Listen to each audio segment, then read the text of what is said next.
Orang yang dekat dengan Allah akan mendapatkan pertolongan, perlindungan, dan lain sebagainya.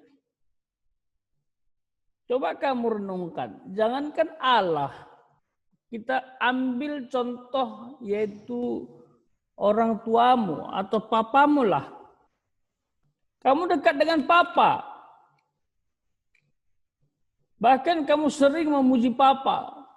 Kamu sering memijat-mijat papa. Kamu sering meminta uang papa.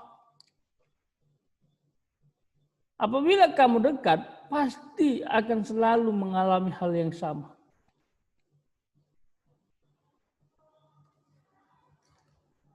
Asal kita dekat kepada papa kita, orang tua kita, pasti amanlah banyak hal.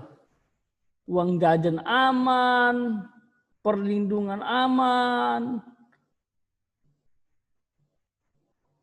dibanggakan lagi sama orang tua, ditinggi-tinggikan, dipuji-puji oleh ayah atau papa, begitu.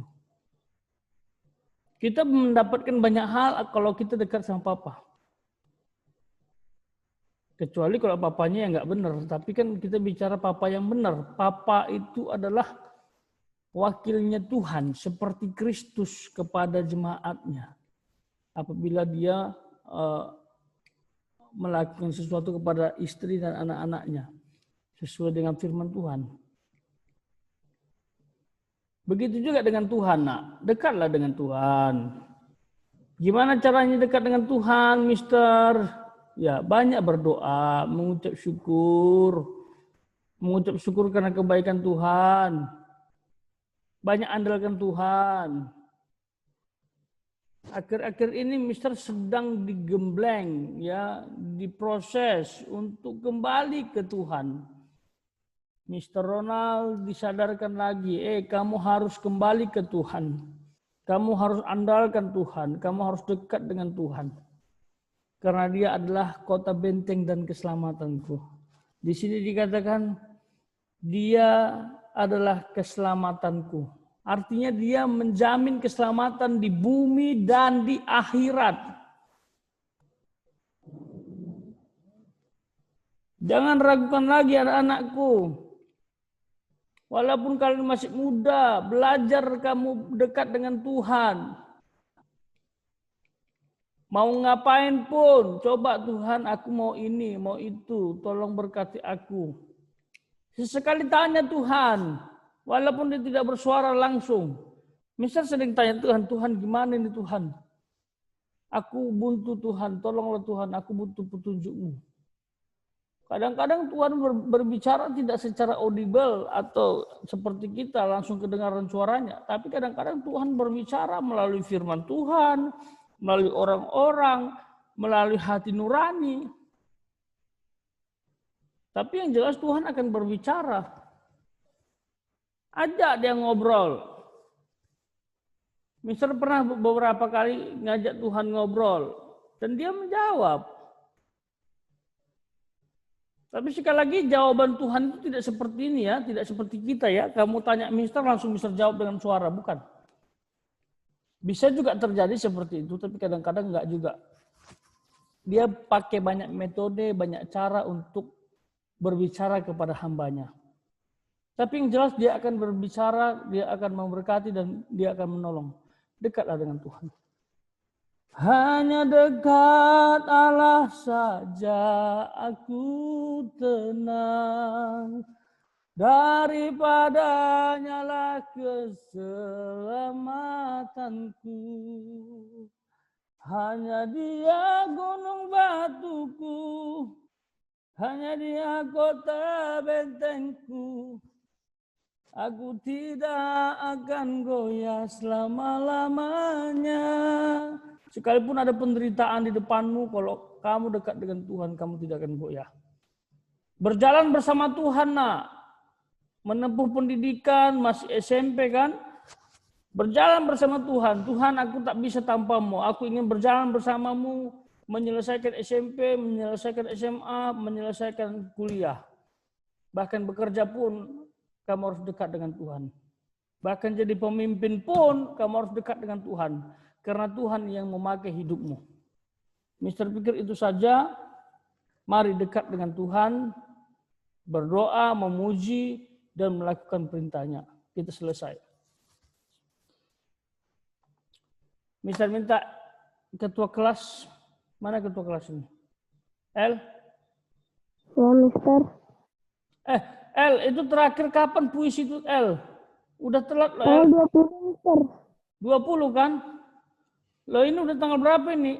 Udah ada yang selesai. 18. 18. 2 hari lagi loh. Kemarin ada yang... Puisinya bebas kan, Mister? Iya, bebas. Coba lihat panduannya lagi, Mister. Lupa juga nggak lihat panduannya. Oke, mari kita bersatu hati, kita berdoa. Bapa dalam kerajaan surga, Bapa yang kami sembah di dalam nama anak-Mu, Tuhan Yesus Kristus. Kami bersyukur Bapa, karena begitu besar cinta kasih yang Engkau berikan kepada kami. Engkau menjaga kami dan seisi keluarga kami, dan beserta dengan rumah kami Bapa, dengan penjagaan yang luar biasa ya Bapa, sehingga kami dapat tidur di malam yang indah kemarin Bapa, sampai pada pagi yang indah ini Engkau izinkan kami untuk bangun di pagi hari ini. Kami bersyukur Bapa akan segala sesuatu yang Kau berikan. Begitu juga kami bersyukur Bapa karena Engkau telah menyatukan kami, mengumpulkan kami bersama-sama di kelas 7B walaupun secara daring ya Bapa. Bapa dalam kerajaan surga, hari ini kami akan memulai segala pembelajaran aktivitas kami Tuhan bersama dengan keluarga kelas 7B ini Tuhan, dengan guru-guru kami, kiranya Tuhan memberkati kami, memberkati setiap jaringan internet yang kami gunakan dan perangkat yang kami pakai ya Bapa, agar semuanya dapat berjalan dengan baik dan lancar ya Bapa, sehingga kami dapat mengikuti pembelajaran pada hari ini. Kami juga mohon Tuhan kiranya Engkau memberikan kepada kami hikmat, kecerdasan, akal budi, kepintaran, pemahaman yang baik ya Bapa, sehingga ketika guru kami mengajar kami dapat memahaminya dengan baik. Berkati juga orang tua kami yang saat ini sedang bekerja ya Bapa, berikan mereka semangat, kesehatan, dan berkat-Mu yang berlimpah bagi mereka. Berikan juga kepada kami Bapa, kesehatan yang baik ya Bapa, sehingga kami dalam kondisi seperti ini Bapa, kami mendapatkan kesehatan dan kekuatan yang luar biasa daripada-Mu saja. Kami serahkan hari ini sepenuhnya hanya di dalam nama Tuhan Yesus Kristus kami berdoa. Amin. Oke, anak-anakku yang dikasihi oleh Tuhan, oke, boleh open your camera sebentar. Miss Devi mau lihat wajah-wajah kalian di pagi yang indah ini. Halaman 126, ada nomor 1, bagian A ya.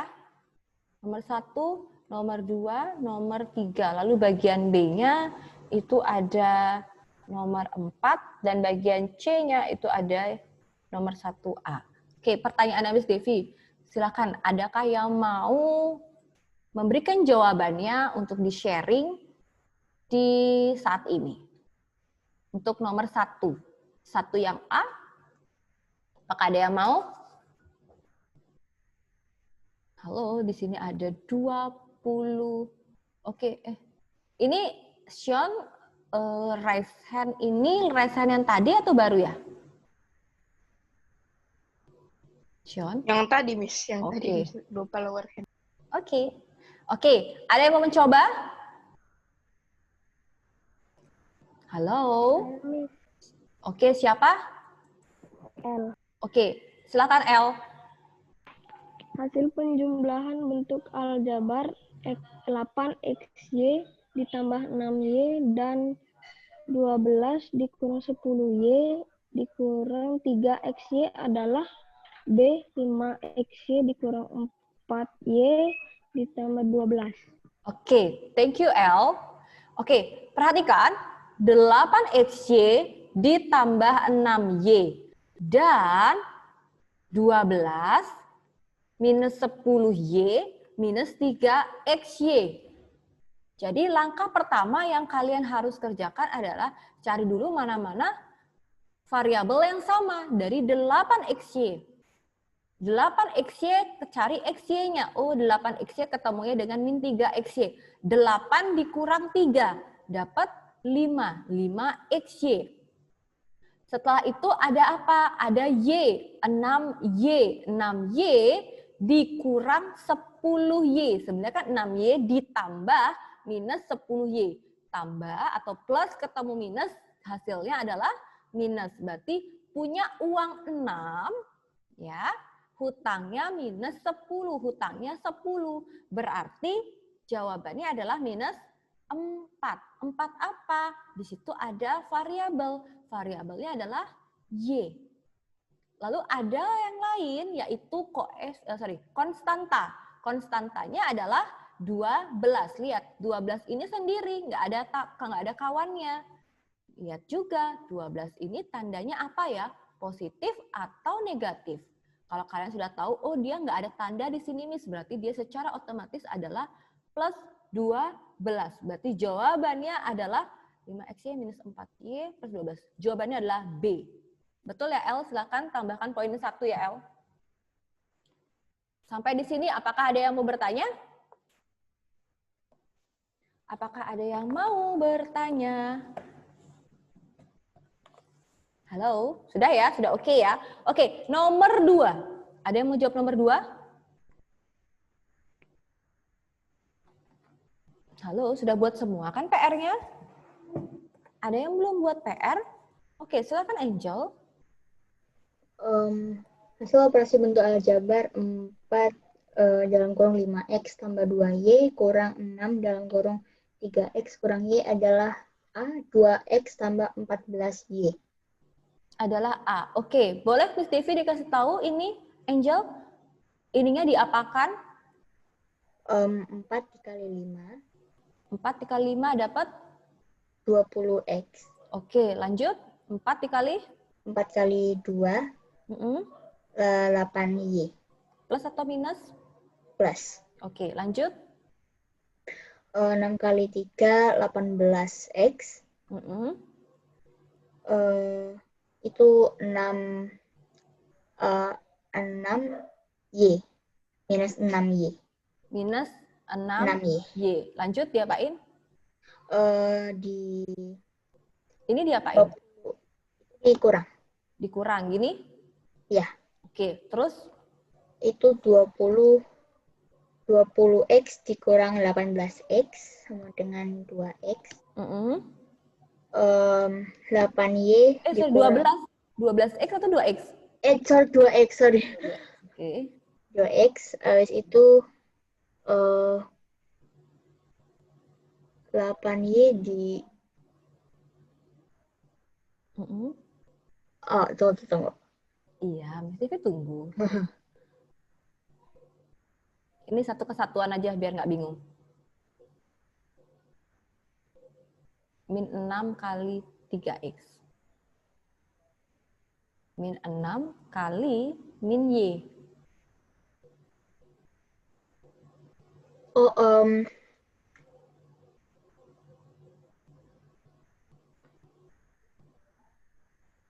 Min 6 dikali, ini satu kesatuan aja ya, biar nanti nggak bingung, kan harusnya dia kalau memang mau 6 saja nggak apa-apa, tapi dia harusnya masih dalam tanda kurung.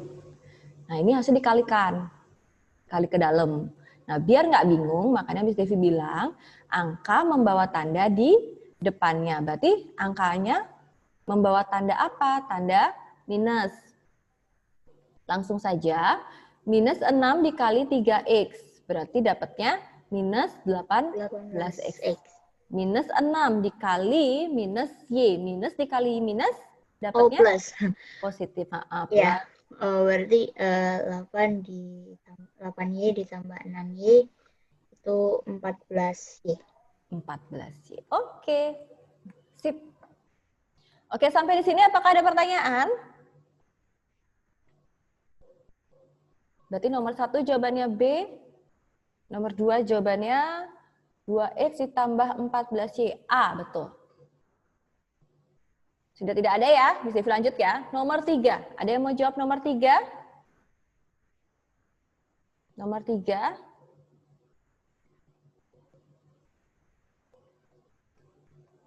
Ada yang mau menjawab nomor 3? Pertanyaan Miss Devi, siapa yang buat nomor 3? Boleh kasih Miss Devi reaction. Oke, silakan Kathleen. hasil dari dalam kurung Mm-mm. minus 5M dalam kurung 2M plus 3 adalah Adalah D ya, delta ya, Kathleen? Oke, karena tadi Miss Devi lihat Kathleen ada di dalam mobil, jadi Miss Devi coba bantu dari sini ya. Coba perhatikan, karena suaranya juga agak gema gitu ya. Oke, Miss Devi coba bantu dari sini ya. Jadi pertama kali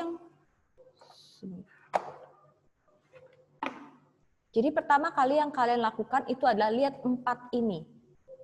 4 berkunjung ke rumah yang di sebelah kanan. 4 minus 5M, oke. 2M plus 3, ya betul sudah ya. 4 dikali 2M. 4 dikali 2 dapat 8M. Sudah, 4 sudah berkunjung ke 2M. Sekarang 4 akan berkunjung ke 3. 4 dikali 3 itu sama dengan plus 12. Tidak ada variabel, ya, sama-sama konstanta. 4 sudah berkunjung. Sekarang yang berkunjung adalah minus 5. Jangan 5 saja. Minus 5M. Ya, minus 5M berkunjung ke 2. Minus 5 dikali 2 sama dengan minus 10. M ketemu M. Berarti ada yang bisa menjawab? Minus 10 apa? Halo? Ada yang bisa menjawab? Hey. M pangkat 2. Ya, M pangkat 2 dari siapa ini? Siapa tadi yang menjawab? Yesaya. Oke, thank you ya. Saya ada peluang 1 dari Miss Devi ya. Min 5 dikali 2 berarti min 10 M.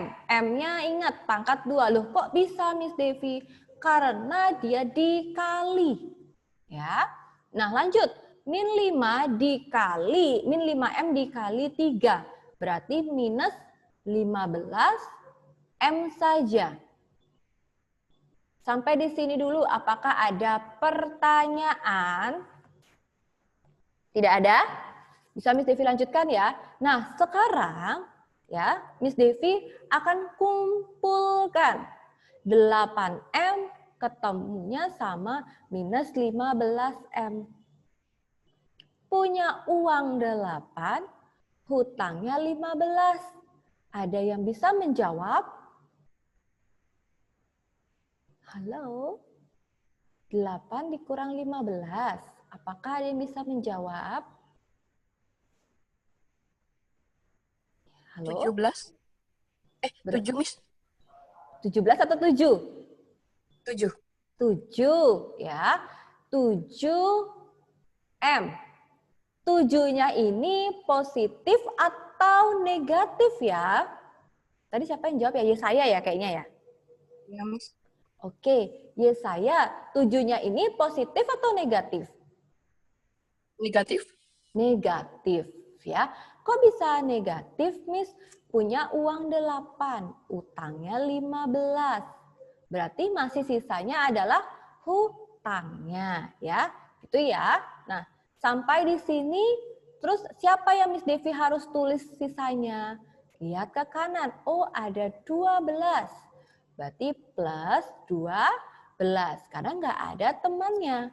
Lanjut lagi. Min 10M pangkat 2. Karena tidak ada temannya. Pada opsi kalian, semuanya itu dimulai dari huruf M pangkat 2. Kenapa? Karena dia punya pangkat tertinggi. Jadi Miss Devi putar. Ya, dari dia punya pangkat tertinggi, ya, dengan variabel, baru terakhir konstanta. Sampai di sini apakah ada pertanyaan? Nomor 3 itu 10M minus 10M pangkat 2 minus 7M plus 12. Ya, betul. Jawabannya adalah D. Ini tinggal kalian susun. Sampai di sini, apakah ada pertanyaan? Apakah ada yang mau bertanya? Tidak ya? Bisa Miss Devi lanjutkan ya. Sekarang itu adalah nomor 4. Nomor 4 bagian B.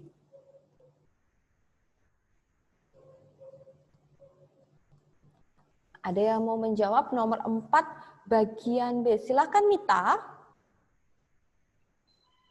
Hasil dari dalam kurung X pangkat 2 minus 9 dibagi dalam kurung X minus 3 adalah X positif 3. X pangkat 2 minus 9. Oke, dibagi X minus 3. Oke, kita coba masuk di dalam pecahan ya. Tadi jawabannya Mita adalah X plus 3 gitu ya Mita ya? Iya. Oke, berarti X pangkat 2 minus 9 dibagi X minus 3. Ingat, kalau dibagi berarti pangkat dikurang. Sesama variabelnya. X pangkat 2 dikurangin X pangkat 1. Berarti sisanya adalah X berpangkat 1. Karena dia dibagi, pangkatnya dikurang. Ya. Minus 9 dibagi minus 3. Berarti dia dapat positif 3. Sampai di sini apakah ada pertanyaan? Apakah ada pertanyaan? Tidak ya? Bisa Miss Devi lanjutkan ya? Miss Devi lanjutkan ke nomor 1. Nomor 1C, bagian C. Silakan Yesaya. 4P tambah 5Q kurang 7Q kurang 2P kurang 3Q. Jawabannya 2P kurang 1Q. Sebentar, Miss Devi tulis. 4P tambah 5Q minus 7Q minus 2P minus 3Q. Jawabannya berapa? 2P kurang 1Q. 1Q gini? Ya. Oke, thank you ya saya. Oke, perhatikan. 4P berarti bergerak ke P. Jalan cari P. Oh, ini loh P. 4 dikurang 2. Dapatnya adalah, ini Miss Devi tulis caranya ya. 4 dikurang 2 dapatnya 2P. Lanjut lagi. 5Q dikurang 7Q. Ada yang bisa menjawab? Q ketemu dengan Q ya? Iya, oke. 5 dikurang 7. Minus 2. Oke, 5 dikurang 7. Minus 2. Minus 2 Miss Devi tulis di sini. Benar ya soalnya Miss Devi ya? Minus 2. Nah, minus 2 berangkat ke kanan. Berangkat ke kanan, lihat Q lagi. Oh, ini loh ketemu Q di sini. Minus 2 dikurang 3. Minus 2 dikurang 3. Ada yang bisa menjawab? Punya hutang 2, hutang lagi 3. Silakan Bianca Violet. Minus 5. Minus 5. Berarti 2P minus 5Q. Oke. Sebentar. Miss Devi cek soalnya Miss Devi benar nggak? 4P 5Q minus 7Q, Q. Oke. Minus 2P minus 3Q. Betul. Berarti jawabannya adalah 2P minus 5Q.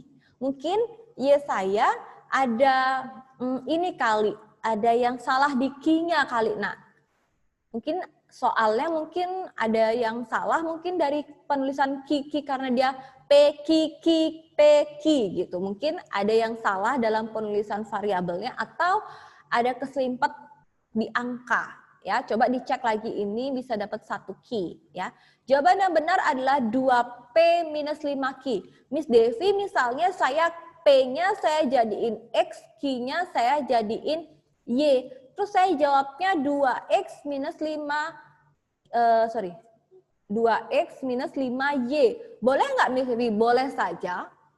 Ya, tapi kalau sesuai dengan soal harusnya sama P dan Q. Sampai di sini apakah ada pertanyaan? Apakah ada pertanyaan? Tidak ada? Oke.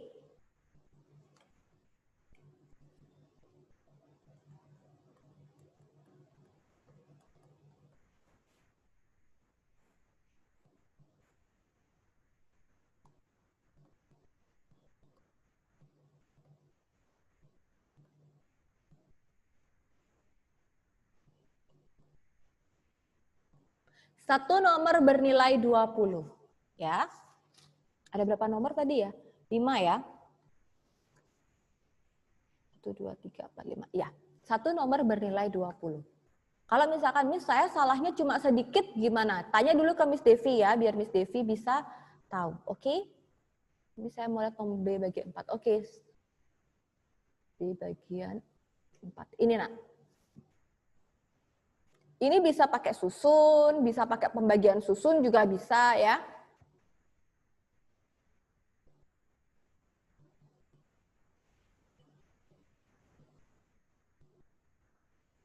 Sampai di sini apakah ada pertanyaan?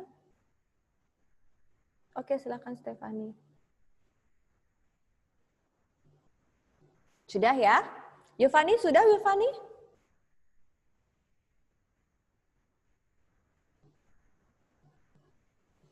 Oke, kalau sudah, silakan kirim ya nilainya di kolom komentar, kolom chat ya, chat Zoom-nya.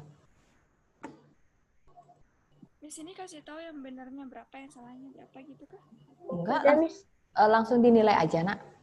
Oh, oke. Oke.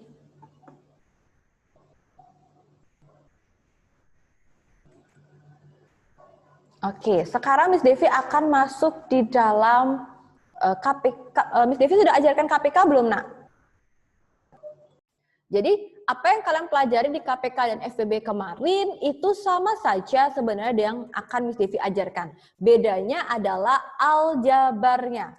Ya, kalau KPK dan FPB yang Miss Devi ajarkan itu ada di halaman 117 ya. Kok Miss Devi mundur, Miss Devi maju, habis itu Miss Devi mundur karena Miss Devi harus ajarkan dulu kalian perkalian, penjumlahan ya, supaya kalian bisa ke KPK dan FPB. Oke? Nah, KPK dan FPB ini sebenarnya singkat saja ya.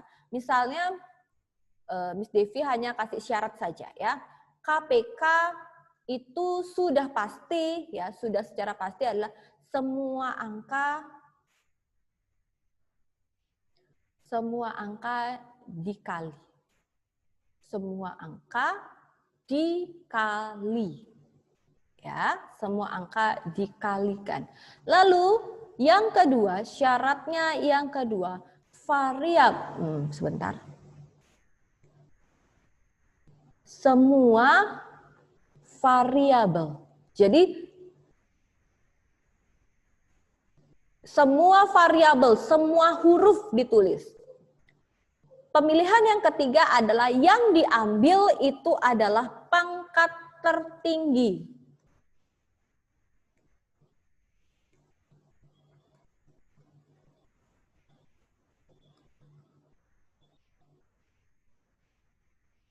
Semua angka dikali, semua variabel ditulis, pangkat tertinggi di dalam variabel itu yang ditulis atau diambil. Ya. Lalu bagaimana dengan FPB? Ini adalah faktor yang sama-sama bisa dibagi.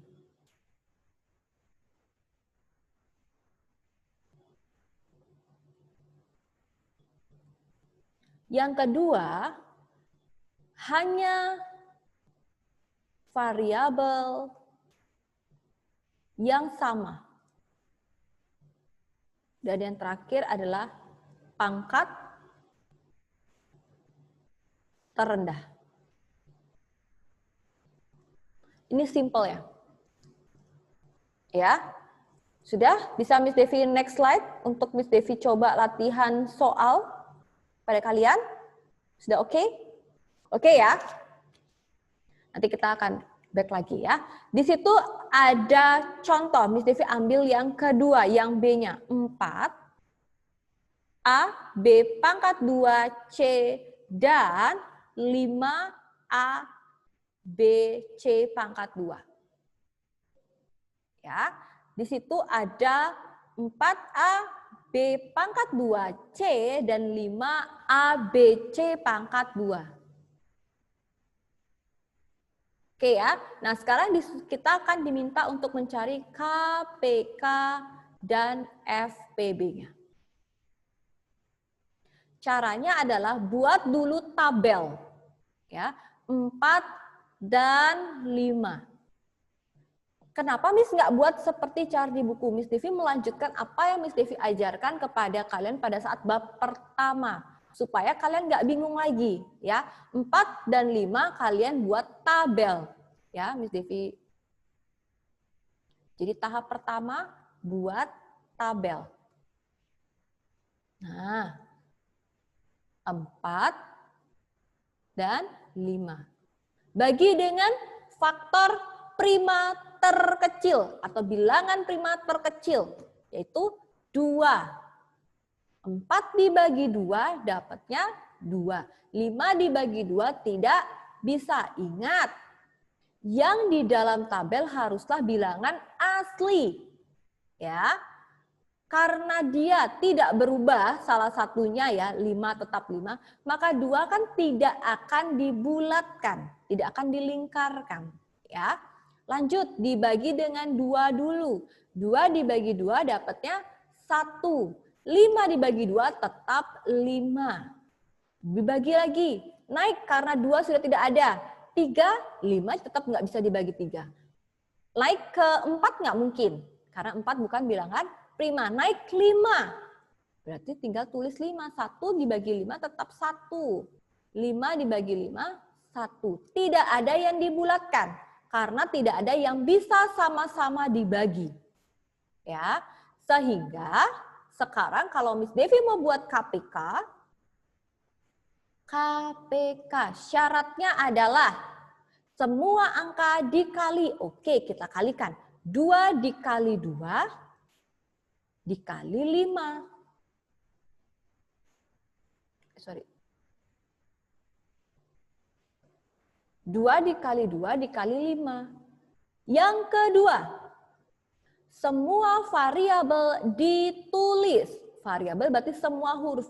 Ada huruf apa saja di dalam soal kalian? Ada huruf A, ada huruf B, ada huruf C. Ini sama juga A, B, C. Berarti tinggal dikali saja. Kali A, kali B, kali C. Sudah? Sampai di sini paham ya? Lanjut, pangkat tertinggi. Oke, kita lihat A-nya dulu. A-nya, pangkat tertingginya, ini pangkat 1, ini pangkat 1. Oh ya sudah, berarti pangkat tertingginya pangkat 1. Lalu B-nya. B-nya ini pangkat 2, ini pangkat 1. Oh berarti pangkat tertingginya 2. Tulis 2. C-nya. C-nya di sini pangkat 1, di sini pangkat 2. Oh, berarti pangkat 2. Sampai di sini tinggal dikalikan. 2 dikali 2, 4. 4 dikali 5 dapat 20. Tinggal menyatukan. A, B pangkat 2, C pangkat 2. Sampai di sini apakah ada pertanyaan untuk KPK? Untuk KPK ada pertanyaan? Tidak? Miss Devi lanjutkan ke FPB. FPB. Ingat syaratnya. Faktor yang sama-sama dapat dibagi. Tidak ada. Ya, tidak ada. Jadi ya sudah, tidak usah ditulis. Lanjut ke syarat kedua. Hanya variabel yang sama. Oke, berarti dari kedua ini, lihat, dari kedua ini, lihat variabel yang sama. A, oh di sini juga ada A, tulis. B, ada nggak di sini B? Oh ada, tulis. C, di sini ada C nggak ya? Oh ada, tulis. Semua sudah ditulis variabelnya yang sama nih, antara 4 dan 5. Sekarang lihat lagi. Pangkat terendah. Oke, sekarang kita cari A-nya. Pangkat terendah. Ini pangkat 1, ini pangkat 1. Oh, memang pangkat 1 terendahnya.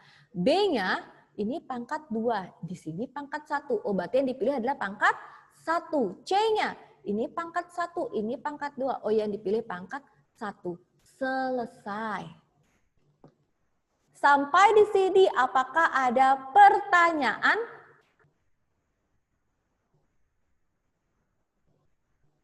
Kalau sudah oke, boleh kasih Miss Devi reaction apa saja?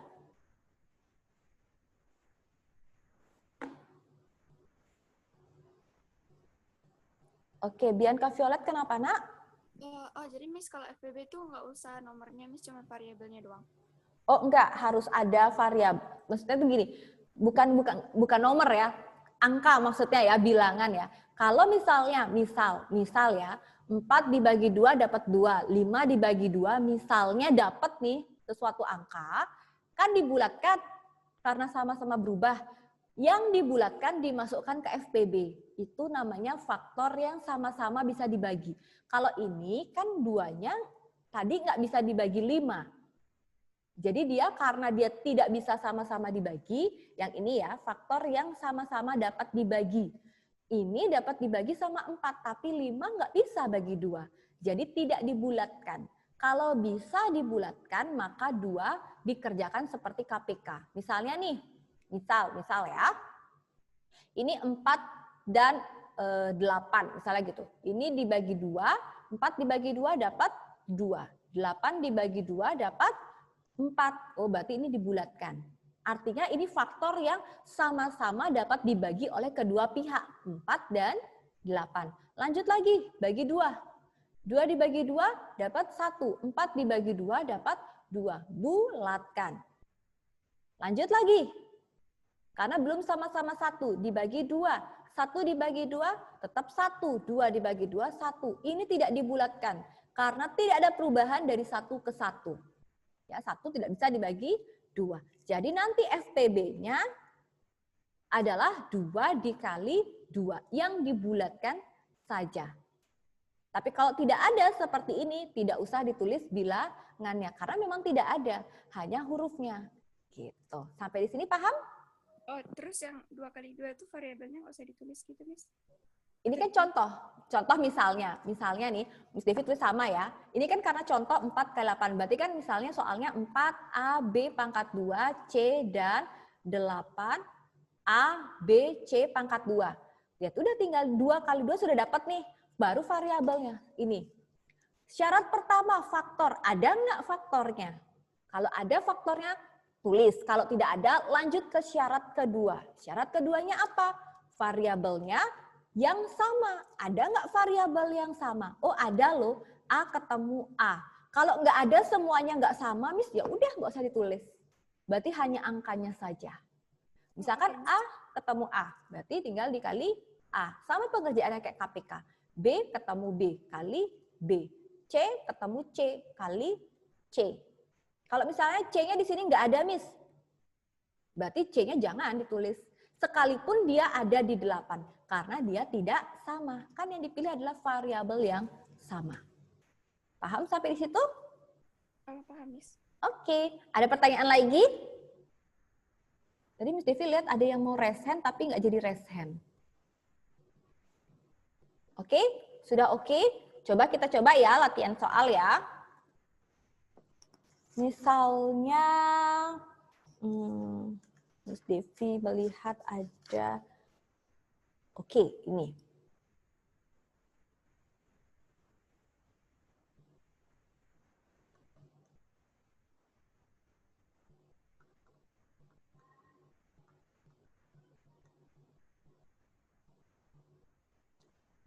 Kepanjangan deh kayaknya.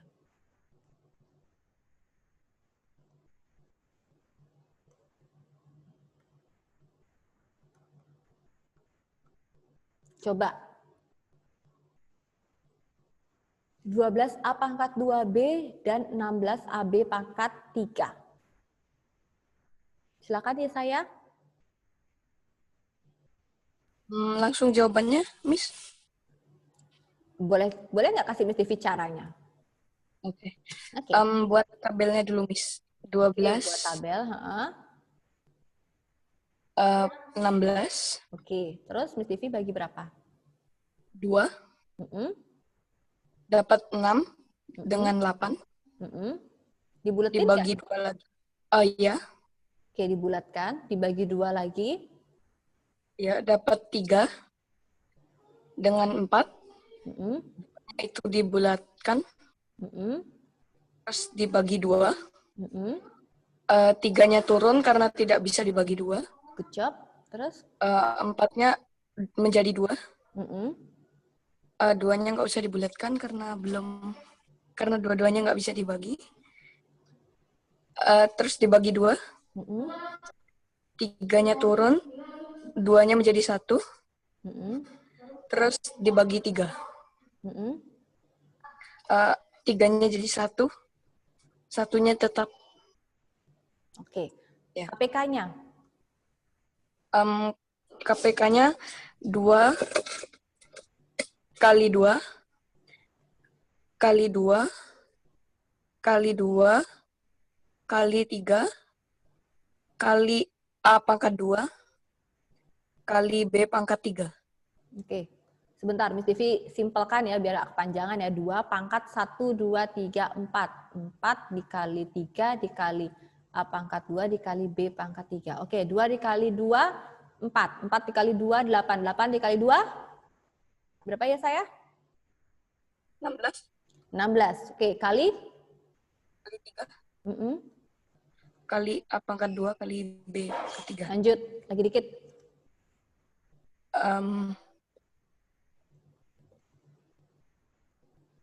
48 Mhm. A pangkat 2 B pangkat 3. Oke, FPB-nya? FPB-nya 2 kali 2 Mhm. kali A pangkat 2 kali B pangkat 3. Kali A pangkat 2 kali B pangkat 3. Gini? Ya.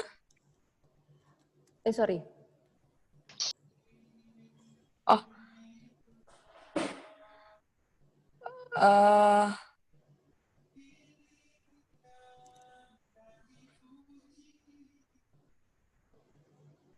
Berarti nggak pakai pangkat, Miss? Kalau nggak pakai pangkat itu pangkat berapa? Pangkat 1? Lanjut. Sama dengan 4 AB. Oke. Dapat poin plus 2 dari Miss Devi. Oke, ada yang kesulitan? Ada yang kesulitan kah? Nggak ada? Sudah oke? Sudah oke belum? Kalau sudah oke, boleh kasih Miss Devi reaction? Apa saja? Oke ya. Gampang ya. Oke. Hari Jumat, materinya agak lumayan ya. Miss Devi langsung saja. Jadi yang perlu kalian pelajarin itu ada di halaman 127. Pelajarin ya, supaya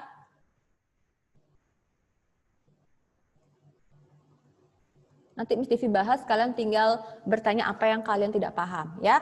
Rumus-rumus yang Miss Devi catat itu adalah bagian nomor 3, halaman 128 ya.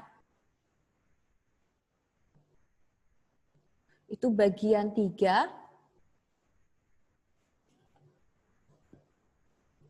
X pangkat 2 min Y pangkat 2 itu sama dengan X plus Y X min Y. Lalu ada bagian 4 ya, itu yang bagian 4 ini agak rumit ya. Dan yang paling rumit itu adalah bagian 5. Bagian 4 itu adalah X pangkat 2 plus BX plus C itu sama saja dengan X plus R, X plus S. Lalu yang kedua, AX pangkat 2 plus BX plus C itu sama saja dengan AX plus R, AX plus S per AX. Sorry, plus A. Ya, jadi dibaca, dilihat contoh soalnya, ya, supaya hari Jumat ketika Miss Devi mencoba untuk membahasnya ke kalian, kalian bisa bertanya apa sih yang belum paham. Oh, ternyata ini yang Miss Devi jelaskan, saya paham yang ini, bagian ini Miss yang saya kurang pahami setelah saya pelajari. Gitu ya. Ini agak sedikit butuh ekstra ya. Jadi hari Jumat Miss Devi harap kalian itu mendapatkan sama Miss Devi itu di jam hari Jumat di jam 10:30 ya. Jadi siapkan tenaga kalian pada waktu istirahat kalian makan ya, supaya ketika Miss Devi menjelaskan kalian sedikit bisa mengikuti gitu ya. Setidaknya kalian memahami 3 bagian ini. Oke? Dan jangan makan terlalu banyak ya, nanti kalian ngantuk ya, yang ada malah pelajaran Miss Devi yang Miss Devi harap kalian ada ekstra tenaga malah jadi ngantuk gitu ya. Oke ya, sampai di sini apakah ada pertanyaan?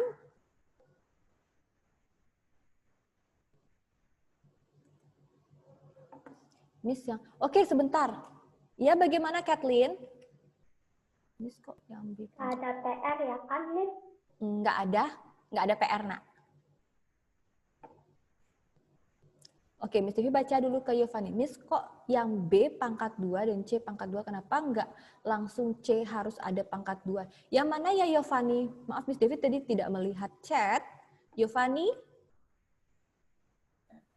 Yang tadi, Miss. Yang, sebentar, yang ini? Bukan, sebelumnya ini. Yang mana? Yang sebelumnya? Yang mana Yovani? Yang B pangkat 2 dan ABC pangkat 2, Miss. Ini? Yang soal ini atau yang ini? Oh, ABC ini berarti ya? Yang tadi. Ini? Yang ini. Oke, yang mana nak? Kenapa B pangkat 2 itu sama C pangkat 2? B pangkat 2 itu nggak dilanjutin C aja. Kenapa harus C pangkat 2? Maksudnya? Kan di sini tuliskan A kali B pangkat 2. Lalu A kali, B pangkat 2. Tapi kok nggak dilanjutin B pangkat 2 habis itu C, itu harus ada C pangkat 2-nya. Ini kan variabel yang berbeda ini, huruf yang berbeda kan? Jadi pangkatnya tidak langsung ditambahkan. Ini dia jadinya, dia kan menyatu. Konsep perkalian kan menyatu. Kalau variabelnya sama, var-nya sama, pangkatnya baru ditambah. Nah, kalau misalnya ini kan syarat KPK itu adalah semua variabelnya ditulis, berarti semua hurufnya. Hurufnya saja tanpa pangkat. Huruf-hurufnya ada apa saja? Ada A, B, C. Miss ini juga sama kan? Ini A, ini A, ini B, ini B, ini C, ini C. Ingat, pada saat himpunan pendaftaran hanya boleh 1 kali. Berarti Miss Devi kan tadinya tulisnya A, B, C. Nah, syarat yang selanjutnya itu adalah pangkat tertinggi dari setiap variabel. Dari setiap variabel. Berarti A, pangkat tertingginya berapa? Oh, ini pangkatnya hanya 1. Ini pangkatnya hanya 1. Ya sudah dipilih. Yang mana dipilih ya? Dipilih yang mana saja. Karena tidak ada tulisan pangkatnya. Tetap berpangkat 1. Lanjut. Pangkatnya si variabel B. Variabel B, kita lihat. Oh, ini pangkatnya 2 loh. Ini pangkatnya 1. Berarti Miss Devi mengikuti syarat pangkat tertinggi. Dari variabel ini pangkatnya yang tertinggi. Mana pangkat tertinggi? 2. Miss Devi tulis 2. Lanjut lagi. C dengan C pangkat 2. Mana pangkatnya yang tertinggi? Apakah ini atau ini? Otomatis yang kita lihat adalah pangkat 2, maka Miss Devi tulis pangkat 2. Jadi setiap variabel harus memiliki pangkat. Jadi dicari pangkatnya, bukan hanya 1 variabel saja. Sampai di sini ada pertanyaan ya, Fanny? Ya ada, Miss, udah ngerti. Oke, thank you. Oke, sampai di sini apakah ada pertanyaan lagi? Halo? Oke, berarti sudah ya? Miss Devi stop share ya? Oke. Oke, sampai di sini pertemuan kita. Ingat hari Jumat kita akan membahas tentang pemfaktoran. Ya, so persiapkan diri kalian untuk hari Jumat. Jika oke pada pertemuan hari ini, boleh kasih Miss Devi reaction apa saja. Ini kenapa semuanya memakai foto profil binatang ya? Kenapa bukan muka kalian saja? Oke, thank you buat reaction ya. Oke, Miss Devi mau minta tolong kepada Mita. Halo Mita. Mita. Ya, Miss. Mita Ya, bisa Miss. pimpin kita dalam doa, nak? Ya. Oke. Teman-teman, mari kita berdoa. Tuhan Yesus, sekarang kami sudah selesai belajar matematika, Tuhan. Berkati kami, Tuhan, supaya bisa mengingat apa yang sudah kami pelajari, Tuhan. Terima kasih, Tuhan Yesus. Juga berkati Miss Devi yang sudah mengajar kami. Terima kasih, Tuhan Yesus. Ya, amin. Amin. Thank you buat doanya. Semangat buat pelajaran selanjutnya. Tuhan Yesus memberkati. Bye-bye. Halo, selamat pagi anak-anak. Apakah sudah mendengarkan suaranya Miss Irma? Oke. Oke anak-anak, sebelum kita mulai pembelajaran di PS hari ini, Miss Irma minta kesediaan dari Josefina Liora untuk memimpin kita dalam doa pembuka.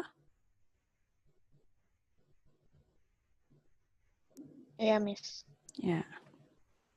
Teman-teman, mari kita berdoa. Tuhan Yesus, sekarang kami ingin belajar IPS. Tuhan, tolong berkati kami agar kami bisa belajar dengan baik. Tuhan juga tolong berkati Miss Irma yang akan mengajar kami, Tuhan. Terima kasih, Tuhan. Dalam Tuhan Yesus, kami sudah berdoa. Haleluya. Amin. Amin. Terima kasih, Josefina Liora. Oh iya, untuk remedial IPS, anak-anak, rencananya kemarin Miss Irma adakan remedial IPS, tapi ada info bahwa Moodle-nya sedang dalam perbaikan, jadi Miss Irma undur kembali untuk remedial IPS. Nah, untuk remedial IPS itu Miss Irma undur jadi hari Kamis besok ya. Berarti dari hari Kamis besok ini Miss Irma akan setting pukul 3 dari jam 3 sore sampai 9 malam. Itu silahkan kalian pilih mau mengerjakan remedial di jam berapa gitu ya. Antara jam 3 sore sampai jam 9 malam. Oke anak-anak? Ya nanti Giovanni bisa remedial dari jam 3 sore sampai jam 9 malam, silahkan diatur waktunya di jam berapa mau remedial, oke? Nah, anak-anak, agenda pertemuan hari ini, sebelumnya Miss Irma sudah beritahu kalian bahwa agenda pertemuan hari ini itu rencananya Miss Irma mau mengajak kalian untuk membahas kisi-kisi. Nah, kemudian Miss Irma juga sudah berjanji untuk menyampaikan garis besar atau poin-poin dari materi bab 2. Nah, berhubung kita juga rencananya bahas kisi-kisi hari ini, maka dari itu Miss Irma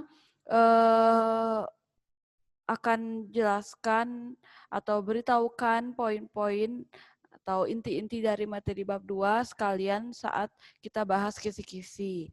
Karena di kisi-kisi juga Miss Irma cantumkan inti-inti dari materi bab 2 gitu ya, yang kalian harus pelajari nanti.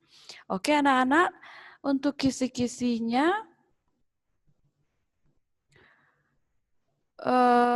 bisa nanti, jadi gini ya, di kisi-kisi Miss Irma sudah di Moodle, Miss Irma sudah cantumkan kisi-kisinya. Nah, nanti siang bisa kalian akses di Moodle, silahkan dilihat kisi-kisi IPS. Nah, untuk sekarang Miss Irma akan share screen saja dulu untuk kisi-kisi IPS ya. Oke, bisa Mas siapkan dulu kisi-kisinya.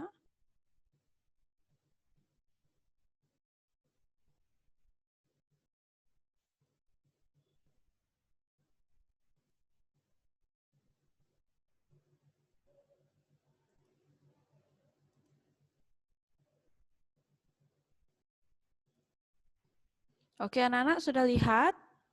Sudah muncul di monitor kalian? Oke. Nah, jadi ini kisi-kisi IPS untuk PAS semester 1. Ya. Nah, bisa kalian perhatikan. Jadi referensinya atau bahan yang bisa kalian pakai itu buku IPS Diknas di bab 2, bisa juga LKS IPS ya. Nah, Miss Irma akan jelaskan satu persatu mengenai indikator pada kisi-kisi IPS ini. Nah, kalian bisa lihat di kolom pertama dulu dilihat itu ada kompetensi dasar. Ya, ini ada kompetensi dasar atau KD-nya. Jadi KD kita untuk PAS itu Miss Irma ambil hanya 1 KD saja atau 1 bab saja. Karena kalian juga tentu di mata pelajaran lain sudah banyak materi yang harus kalian pelajari. Jadi Miss Irma di IPS ambil 1 bab saja ya. 1 KD saja. Nah, KD-nya 3.2 atau di bab 2, mengidentifikasi interaksi sosial dalam ruang dan pengaruhnya terhadap kehidupan sosial, ekonomi, dan budaya dalam nilai dan norma, serta kelembagaan sosial budaya. Nah, 4.2 menyajikan hasil identifikasi tentang interaksi sosial dalam ruang dan pengaruhnya terhadap kehidupan sosial, ekonomi, dan budaya dalam nilai dan norma, serta kelembagaan sosial budaya. Nah, itu kompetensi dasarnya. Oke. Sekarang kita lanjut ke indikator. Jadi di sini Miss Irma sudah cantumkan indikator atau secara garis besar apa saja yang kalian harus pelajari di materi bab 2. Kemudian ada kolom materi pokok, ini merupakan judul babnya yang harus kalian pelajari, di mana judul bab 2 itu interaksi sosial dan lembaga sosial. Nah, materi interaksi sosial dan lembaga sosial inilah yang harus kalian pelajari ya untuk kalian persiapan PAS-nya. Kemudian kolom berikutnya ada butir soal. Jadi Miss Irma sudah urutkan di sini untuk kalian untuk kalian lebih mudah mempelajari kisi-kisinya ini. Ini Miss Irma urutkan sesuai nomor soalnya. Jadi misalnya begini, indikator yang pertama memahami ciri-ciri interaksi sosial. Berarti di butir soal 1 dan 2 tentang ciri-ciri interaksi sosial. Di soal 3 sampai 8 itu tentang faktor pendorong interaksi sosial, bahan soalnya. Itu maksudnya ya anak-anak. Nah, sampai di sini sudah mengerti dulu?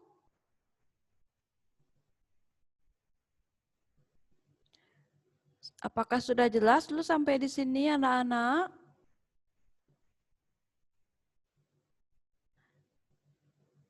Mohon reaction-nya kalau memang sudah jelas. Sebelum Miss Irma lanjutkan. Oke, kalau sudah jelas Miss Irma lanjutkan ya. Nah, untuk yang pertama bisa kalian sambil buka LKS-nya atau buku penunjang yang lain, buku paketnya barangkali. Nah, dilihat di LKS materi mengenai ciri-ciri interaksi sosial.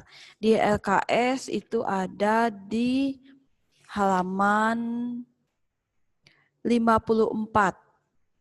Ada ya, diperhatikan. Nah, di halaman 54 di situ sudah ada ciri-ciri interaksi sosial. Nah, mengenai ciri-ciri interaksi sosial ini merupakan bahan dari soal nomor 1 dan 2 di PAS. Nah, Miss Irma sudah jelaskan sebelumnya di mana ciri-ciri interaksi sosial itu yang pertama jumlah pelaku 2 orang atau lebih. Kemudian adanya komunikasi dengan menggunakan simbol-simbol. Lalu adanya tujuan yang akan dicapai. Kemudian adanya dimensi waktu meliputi masa lalu, masa kini, dan masa akan datang. Itu ciri-ciri interaksi sosial. Itu ada bahan soal nomor 1 dan 2 ya, anak-anak. Kemudian kita lanjut ke indikator yang kedua. Memahami faktor pendorong interaksi sosial. Nah, faktor pendorong interaksi sosial itu ada di halaman 57. Silahkan diperhatikan halaman 57 di LKS. Sudah? Nah, nanti kalau Miss Irma terlalu cepat menjelaskan, langsung saja nanti disampaikan ya. Miss Irma terlalu cepat, Miss. Tuh ya, silahkan disampaikan langsung. Nah, faktor pendorong interaksi sosial juga sudah Miss Irma jelaskan. Yang pertama ada simpati, di mana simpati itu merupakan perasaan tertarik terhadap perilaku atau penampilan orang lain. Ini boleh kalian sambil garis bawahi ya. Kemudian yang kedua faktornya empati, di mana empati merupakan kemampuan seseorang untuk ikut merasakan kondisi orang lain atau memposisikan diri sama dengan posisi atau keadaan orang lain, itu empati. Sudah? Kemudian faktor pendorong interaksi sosial yang ketiga itu imitasi, di mana imitasi merupakan kecenderungan meniru sikap, tindakan, tingkah laku, atau penampilan fisik seseorang secara berlebihan. Ini menirunya secara berlebihan, itu imitasi ya. Itu faktor pendorong interaksi sosial yang ketiga. Sudah anak-anak? Kemudian di baliknya yang keempat ada identifikasi. Di mana identifikasi ini merupakan keinginan seseorang untuk menjadi sama dengan orang lain. Ya, ini mirip-mirip sama imitasi tadi. Oke. Berikutnya sugesti. Ya. Ada sugesti. Sugesti ini merupakan sikap, pandangan, dan pendapat orang lain yang diterima tanpa dipikir ulang terlebih dahulu. Itu sugesti. Oke, anak-anak. Lalu faktor pendorong yang terakhir itu motivasi. Di mana motivasi ini merupakan dorongan atau keinginan seseorang melakukan tindakan tertentu. Ini motivasi. Nah, itu merupakan faktor pendorong interaksi sosial. Itu ada di soal nomor 3 sampai 8. Silahkan dipelajari dengan baik ya. Oke. Sampai di sini ngerti dulu? Atau Miss Irma terlalu cepat anak-anak? Mohon reaksinya. Udah ngerti ya? Nah, Miss Irma lanjutkan. Kemudian indikator.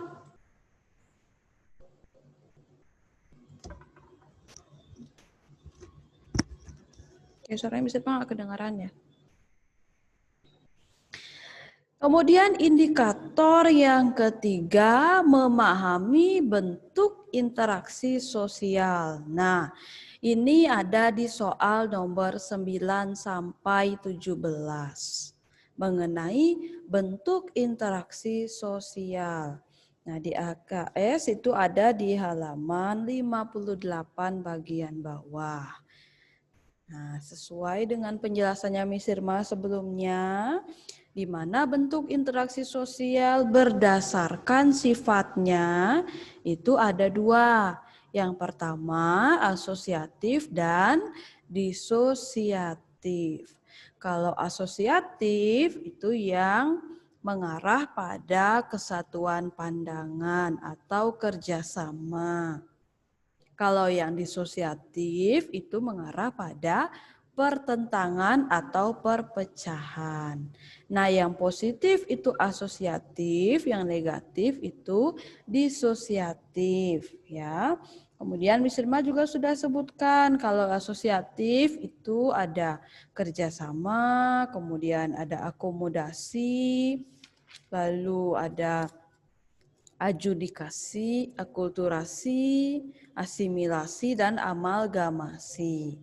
Kalau yang disosiatif itu ada persaingan atau kompetisi, kontravensi, dan konflik. Itu sudah ada di LKS, boleh kalian garis bawahi ya, artinya apa.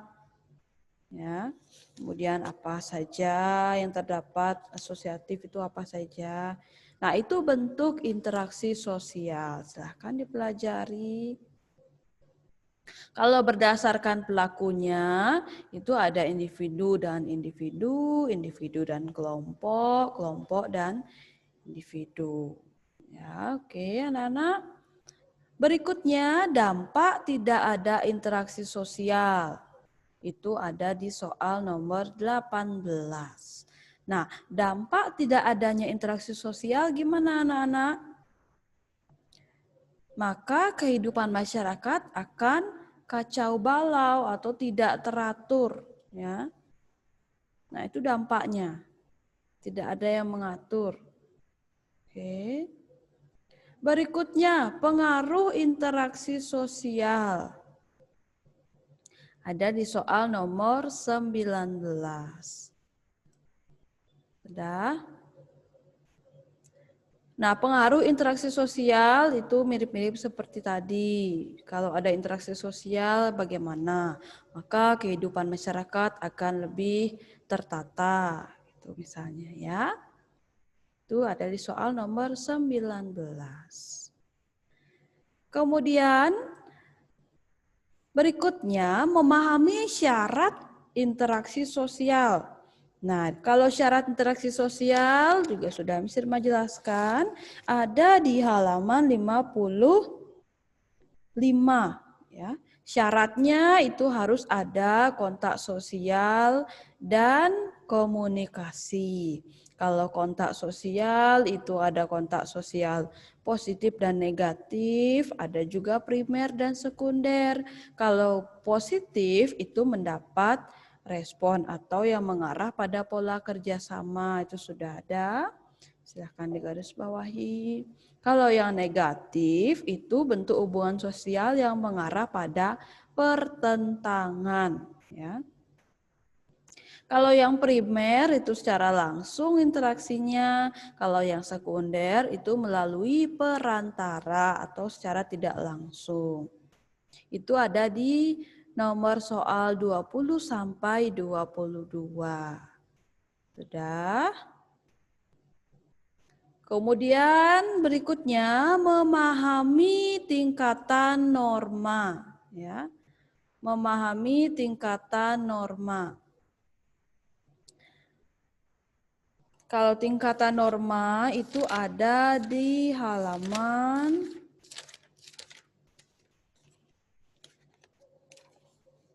75 bagian bawah. Miss Irma juga sudah jelaskan.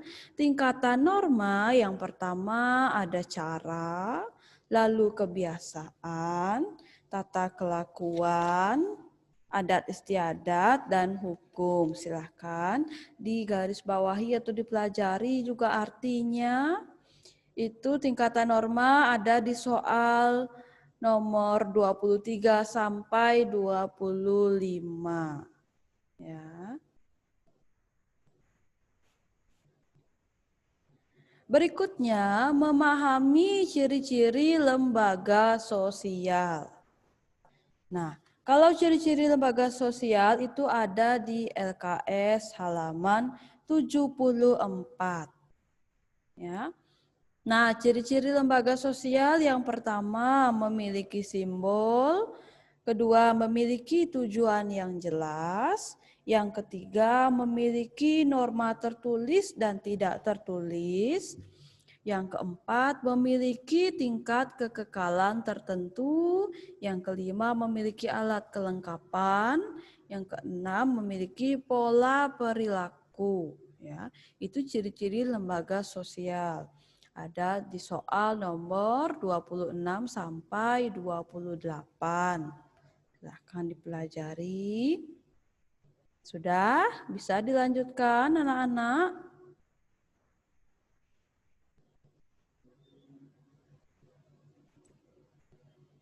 Mohon reaksinya, bisakah dilanjutkan? Bisa ya? Oke. Oke.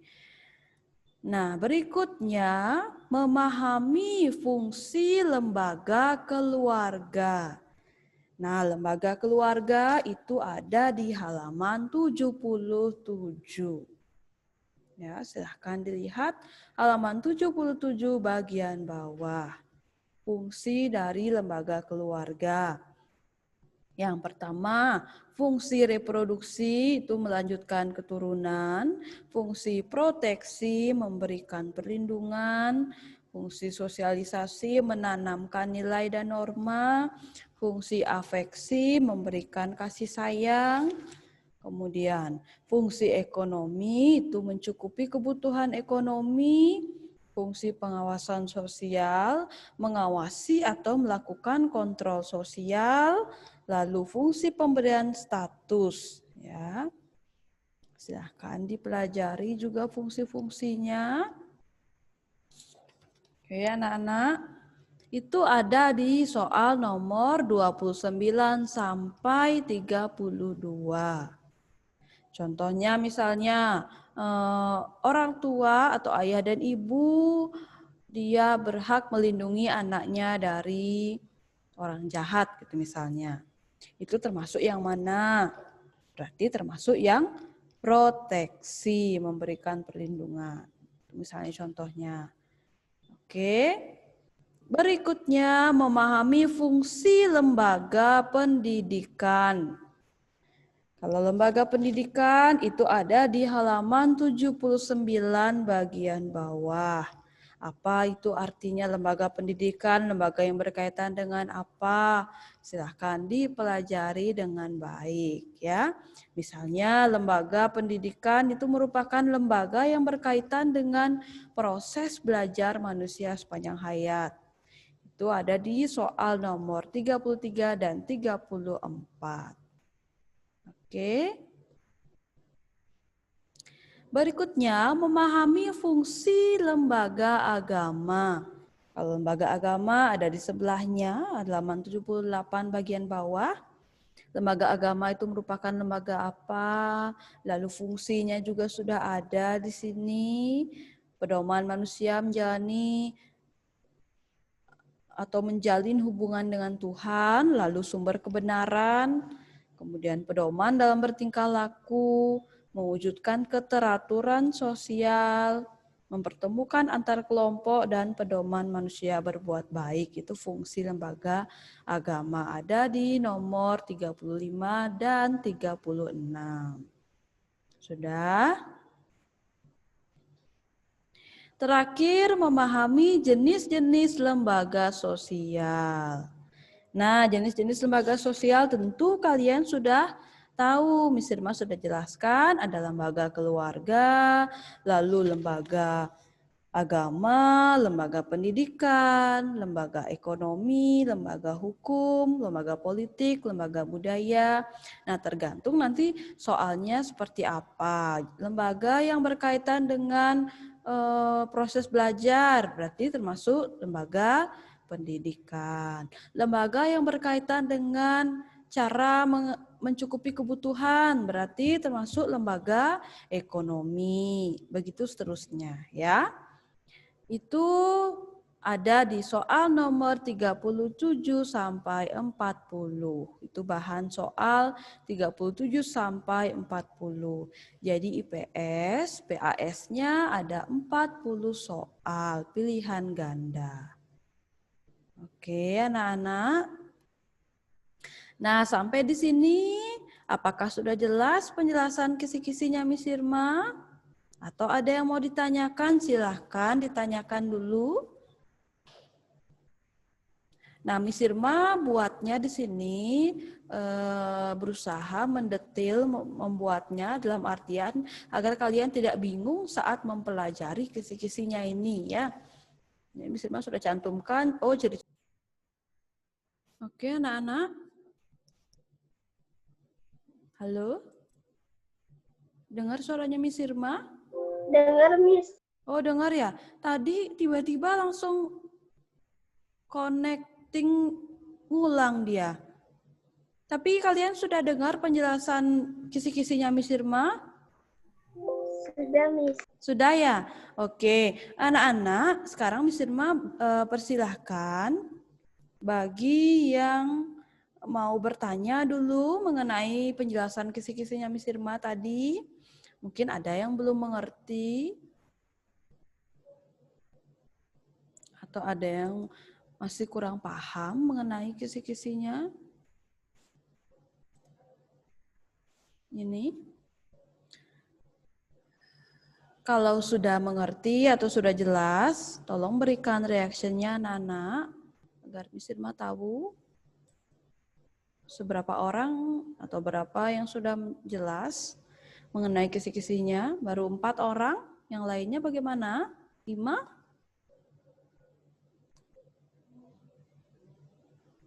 Hanya 5 orang saja yang mengerti, yang lainnya sudah mengerti atau belum atau gimana? 6?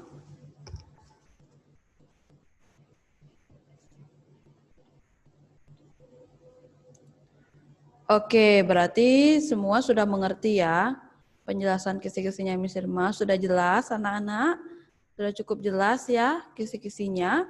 Nanti silahkan kalian pelajari kisi-kisinya untuk PAS, IPS dari tanggal 30 sampai 5 itu Miss Irma belum tahu jadwalnya IPS hari apa, tapi tolong silahkan pelajari saja. Kisi-kisinya nanti itu sesuaikan dengan materi yang Miss Irma sudah sampaikan atau jelaskan ke kalian. Itu di LKS sudah ada ya. Oke anak-anak, sudah mengerti dulu sampai di sini sebelum Miss Irma lanjutkan? Sudah? Oke, thank you Kathleen reaksinya. Nah, anak-anak, sekarang Miss Irma minta coba dilihat LKS-nya halaman 86. Kita akan membahas soal-soal ya. Halaman 86, uji kompetensi 3 sudah. Nah, Miss Irma minta kalian silahkan jawab bagian A saja. Atau pilihan gandanya saja. Oke. Miss Irma beri waktu kalian 15 menit dalam menjawabnya. Cukup anak-anak?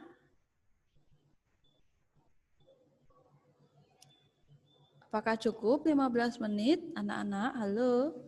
Halaman berapa tadi, Miss? Halaman 86. Ya. Oke, cukup ya. Uji kompetensi 3. Silahkan dijawab dulu, nanti Miss Irma kita, Miss, yang ya? A aja ya, Miss? Ya, yang A saja ya. Yang pilihan ganda saja. Oke, silahkan dijawab dulu.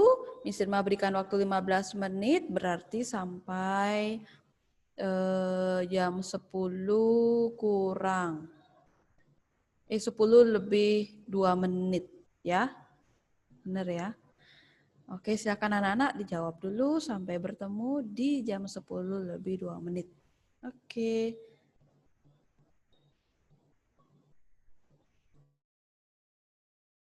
Oke, sudah selesai anak-anak. Sekarang kita akan bahas bersama ya. Sudah?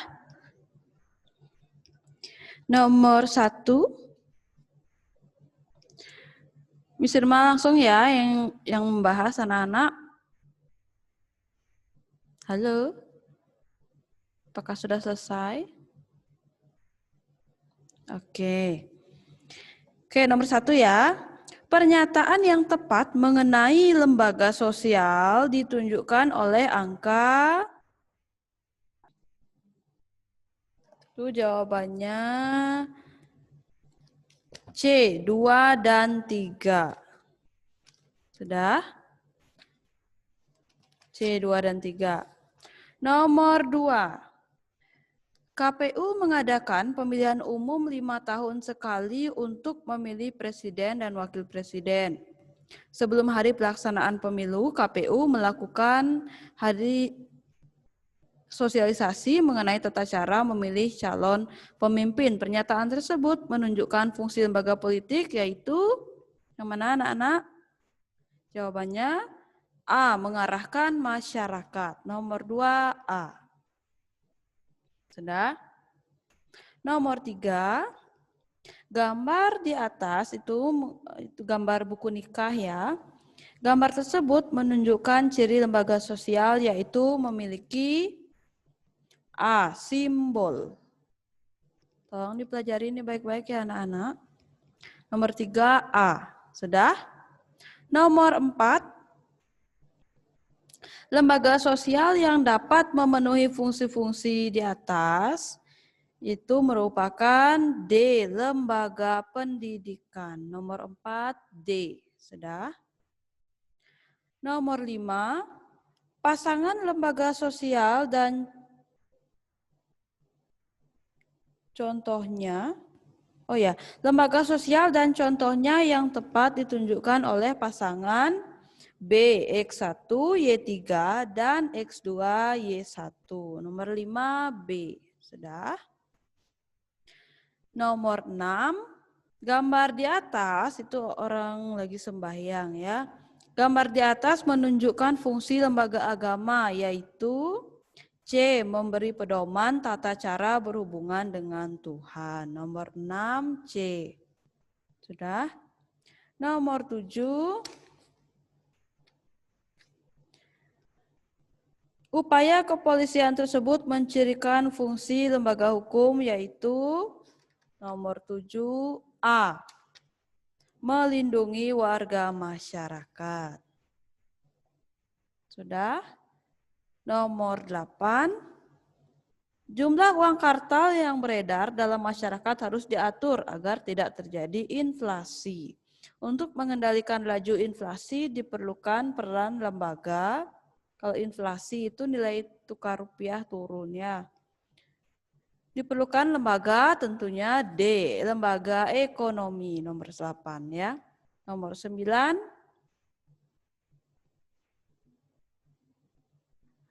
oleh karena itu sikap yang tepat dilakukan oleh masyarakat adalah B, menjalankan ajaran agama dengan baik. Nomor 9, B.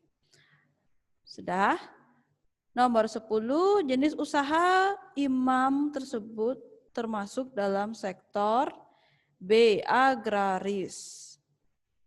Sudah. Dia mendirikan budidaya jamur, itu termasuk agraris.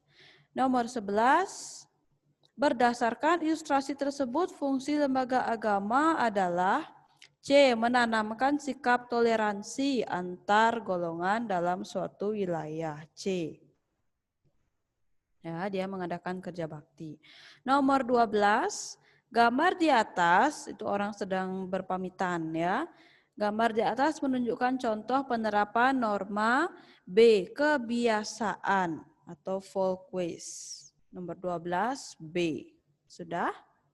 Nomor 13, lembaga keluarga memiliki fungsi sosialisasi. Pelaksanaan fungsi tersebut ditunjukkan pernyataan D, Bu Dewi mengajari anaknya untuk menundukkan kepala ketika melewati orang yang lebih tua. Nomor 13, D. Nomor 14, Berdasarkan ilustrasi di atas, lembaga pendidikan memiliki fungsi laten, yaitu C. Mengajarkan cara berpikir kritis. Sudah? Yang terakhir, nomor 15. Itu berdasarkan ilustrasi tersebut, fungsi lembaga pendidikan yaitu B. Mempersiapkan individu untuk mencari nafkah. Nomor 15, B. Sudah, anak-anak? Nah, sekarang Miss Irma akan panggil namanya satu persatu nama kalian. Tolong Miss disebutkan. mau nanya, Miss. Ya, gimana ya, Nomor Fani? 11 itu apa, Miss? Nomor 11. Nomor 11 itu C. Kathleen nomor 9. Sebentar. Kathleen nomor Makasih, Miss. Ya, nomor 9 B. Kathleen. Yovani nomor 13 itu D. Sudah? Sudah, Miss. Ya, oke. Nomor 7 itu A. Nomor 15 itu B. Sudah? Sekarang Miss Irma panggil ya. Tolong sebutkan betulnya berapa. Ya. Noah Tanoni. Betulnya berapa? Noah. Bianca Violet. Betulnya berapa? Bianca? Betul? Oh, salah satu. Oke, betul 14 ya. Mark?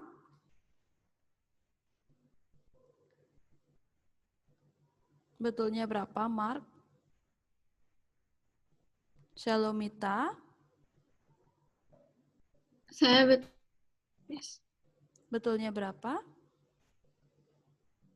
13. Oh iya, terima kasih. Yesaya?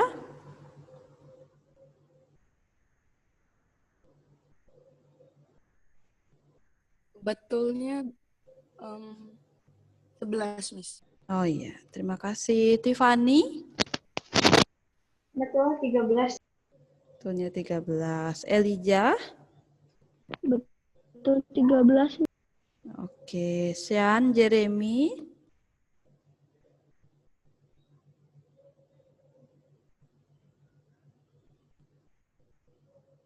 Betul 13, Miss. Ya. Gifford? Salah satu, Miss. Oke, Natania Angelica? Benar 11. 11. Kathleen? 15, Miss. Oke. Andrea Caroline? Benar, 14, Miss. Oke. Fetli? Benar, 15, Miss. Oke. Putu Satwika? Benar, 13, Miss. Ya. Yovani betul 11 ya. Alana Paramita? Benar 13, Miss. Oke. Made Krisa? Benar, 13. Ya. Stephanie Victoria?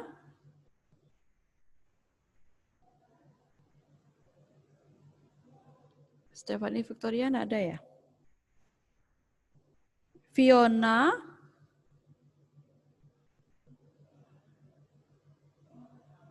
Dia salah 2, Miss. Oke. Josefina? Benar 14, Miss. Oke. Bianca Angelica?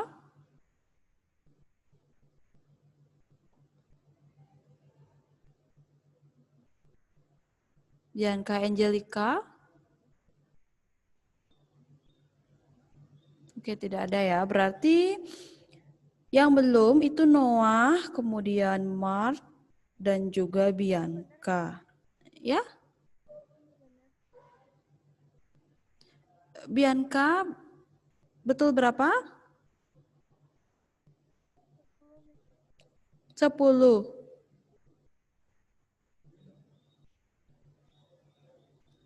Oke, Stephanie Victoria, mungkin bisa ditanyakan ya, betul berapa? Atau nanti menyusul saja ya.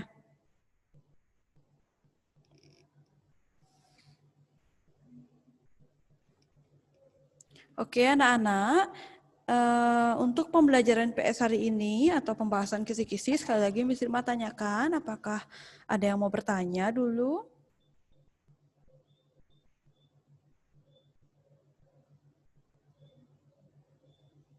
Kalau sudah jelas, tolong berikan reaction-nya anak-anak. Oke, silahkan tolong dipelajari nanti kisi-kisinya ya. Nah, untuk remedial bisa nanti bisa Mas setting Moodle-nya kalau tidak ada perbaikan lagi dan kalau tidak ada halangan tentang Moodle itu bisa besok kita remedial dari jam 3 sore sampai jam 9 malam. Kemudian tugas proyeknya ingat dikumpul minggu depan, kemudian persiapkan diri untuk penilaian harian hari Senin depan ya. Oke anak-anak, sekian pertemuan kita hari ini. Miss Irma minta kesediaannya Elijah untuk menutup kita di dalam doa. Silahkan Elijah. Oke, teman-teman mari kita berdoa. Tuhan Yesus, sekarang kami sudah selesai pelajaran IPS. Tuhan berkati kami agar dapat mengingat pelajaran yang sudah kami pelajari hari ini Tuhan. Berkati bentar lagi kami akan melanjutkan aktivitas kami dan kami akan beristirahat Tuhan. Berkati makanan kami agar dapat berguna bagi tubuh kami Tuhan. Dalam nama Tuhan Yesus, amin. Amin. Thank you Elijah. Yovani, tugasnya sudah ada di Moodle ya. Tentang apa Miss Irma sudah jelaskan sebelumnya. Pakai kertas apa, Miss? Itu dibuat dalam bentuk Microsoft Word. Oh. Ya, oke.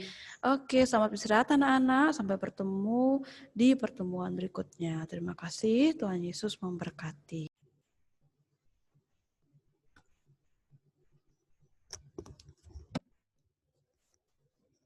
Halo anak-anak 7B, Rahajeng Semeng. Ampura Niki Budesa agak telat karena tadi masih ada urusan dengan Mr. Bernardus ya. Halo El, Rahajeng Semeng El. Silakan El, ini dulu. Salam. Rahajeng Semeng Desa. Nggih, Rahajeng Semeng, matemu malih sareng Budesa ring Rahina Bude tanggal Plekutus 18 itu Plekutus, nggih.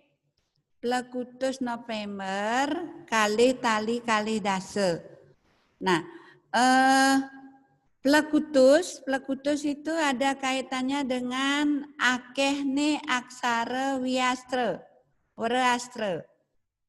Aksara werastra inggih punika aksara saneka angin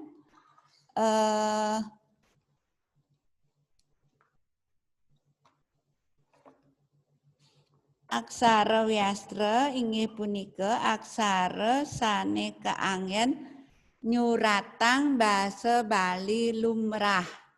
Bahasa Bali lumrah itu bahasa Bali yang biasa, yang digunakan dalam kehidupan sehari-hari. Itu namanya aksara wiastra. Aksara wiastra akehne Plekutus 18. Aksara ngantos aksara nye. Itu ada di halaman 23.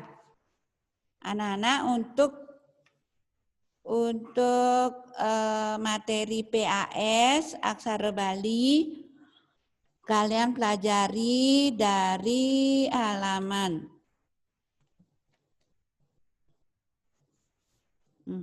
dari halaman 23 sampai dengan halaman 31.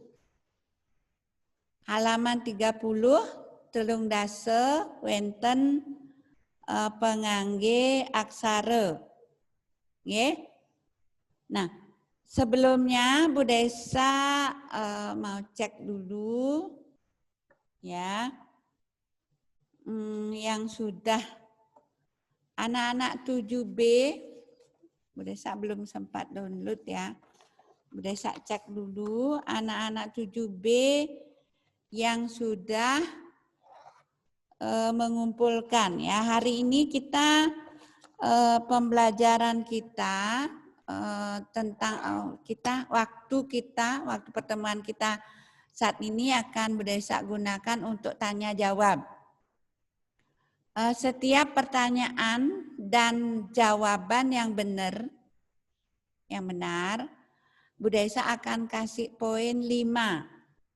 5 poin, 5 poin bonus untuk nanti Bu Desa gunakan sebagai bantuan dimanapun kalian perlukan. Ya. Termasuk di PTS ya. Kalau misalnya kurang dikit PTS-nya bisa dibantu dengan nilai bonus. Yang masih jauh nilainya, Bu Desa kasih kesempatan untuk belajar lagi dan dibantu dengan mengumpulkan dengan cara mengumpulkan ringkasan materi sesuai dengan kisi-kisi PTS. Itu untuk PTS-nya yang belum tuntas. Nah, coba Bu Desa cek satu-satu ya sambil absen. Boleh bertanya, boleh menjawab pertanyaan. Coba Alana. Halo Alana. Iya, Bu. Nah, Alana belum mengumpulkan tugas aksara ene cereke dan pengangge aksara. Betul? Itu dikasihnya kemana ya, Bu? Kalau yang ene cereke kan via WA, teman-temanmu sudah terlanjur via WA. Yang ini yang pengangge aksara lewat model. Oke, Bu. Ya. Coba Alana, ada pertanyaan? Enggak, Bu. Enggak. Pengangge aksara wenten tigang soroh inggih punika. Coba Alana. Pangangge aksara wenten tigang soroh inggih punika. Yang lain boleh siap-siap, yang bisa sebut nama. Titiang Mawaste siapa? Ya, langsung jawab. Ada yang bisa? Andrea? Halo Andrea, bisa? Iya, Bu Desa. Bisa nak jawab pertanyaan Bu Desa? Pengangge suara, ada suara tengenan. Iya, wenten tigang soro inggih punika pangangge suara, pangangge arda suara, miwah pangangge tengenan. Nggih. Andrea, untuk pengangge aksara sudah mengumpulkan di model? Belum, hari ini baru mau ngumpulin. Oh, segera ya. Semoga masih bisa.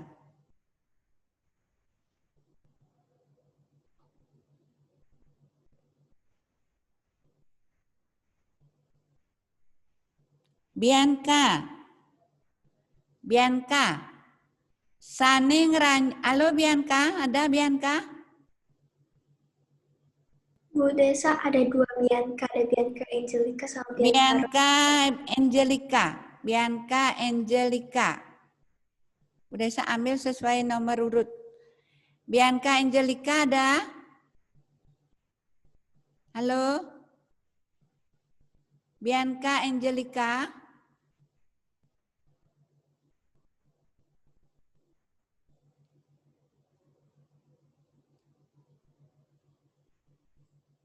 Bianca Rona?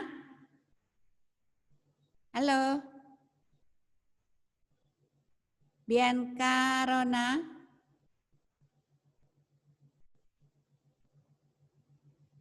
Bianca Rona?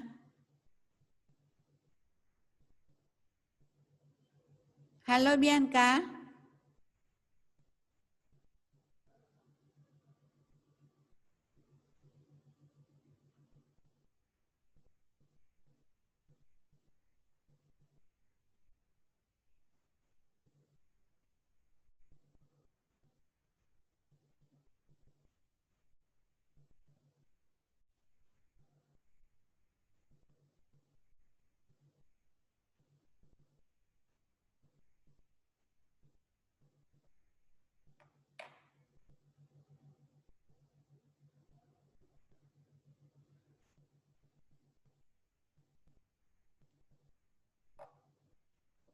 Bianca, enggak ada dua-duanya? El? Halo El? Ya, Bu. Silakan El. Sane ngranjing sora pangangge suara inggih punika yang termasuk jenis pengangge suara, yaitu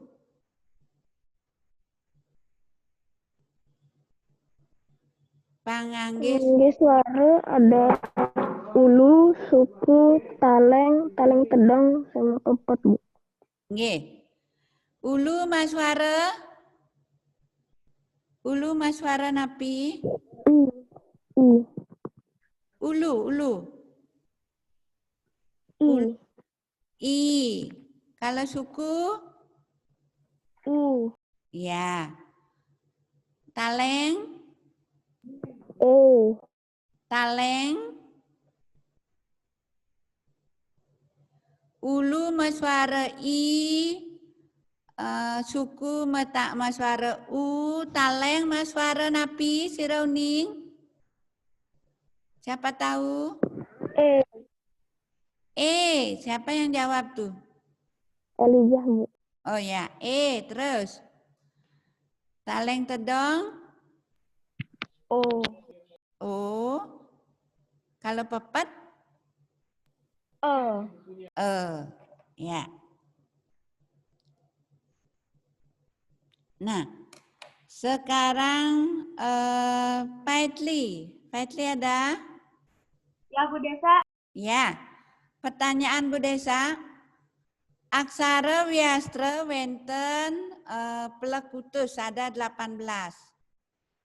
Wenten kekalih ya ada 2 aksara, wenten 2 jenis aksara. Wenten kalih aksara sane tan wenang kadagingin pepet inggih punika. Aksara sane nenten wenang kadagingin pepet inggih punika titik-titik. Petli bisa?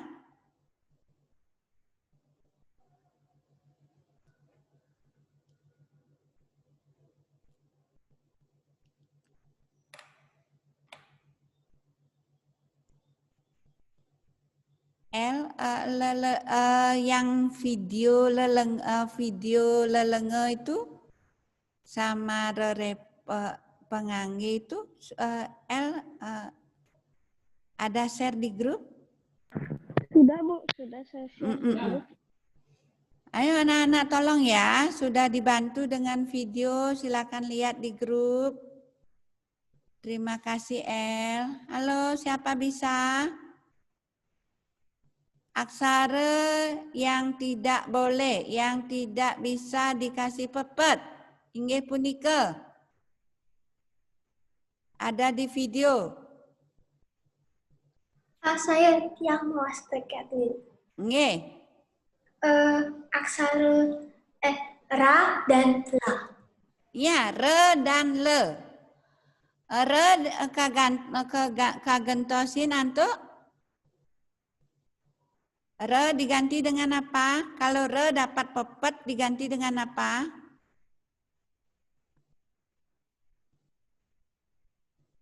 Ada yang tahu? Taleng. Bukan. Tiang, Bu. Sebut nama, Nak. Tiang Mawasta Andrea. Ya, Dea. Rerepo. Re kegantosin antuk rerepo. Terus kalau le? Lelengo. Lelenge. Nggih. Betul sekali. Nah, lanjut. Kita lanjut sambil absen, sambil dapat nilai. Fiona, ada Fiona? Ya, Miss. Ya, Fiona sudah ngerjain cerekenya sama penganggih suara? Yang penganggis yang mana ya?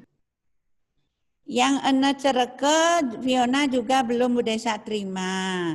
Jawabannya via WA kan? Yang penganggih suara, penganggih aksara itu minggu lalu. Fiona ikut pelajarannya enggak minggu lalu? Ikut.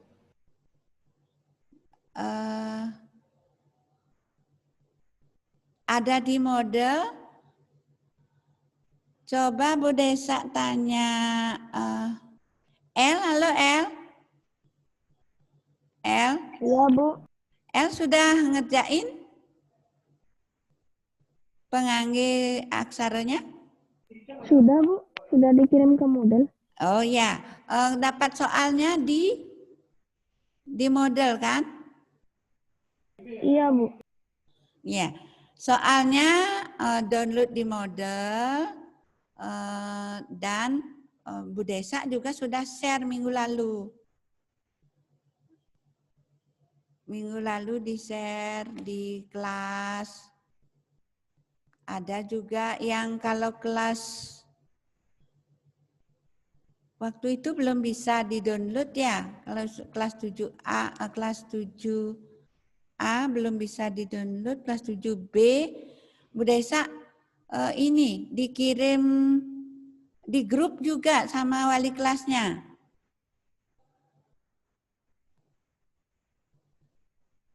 Ada enggak El di grup soalnya? Tugasnya itu ada enggak?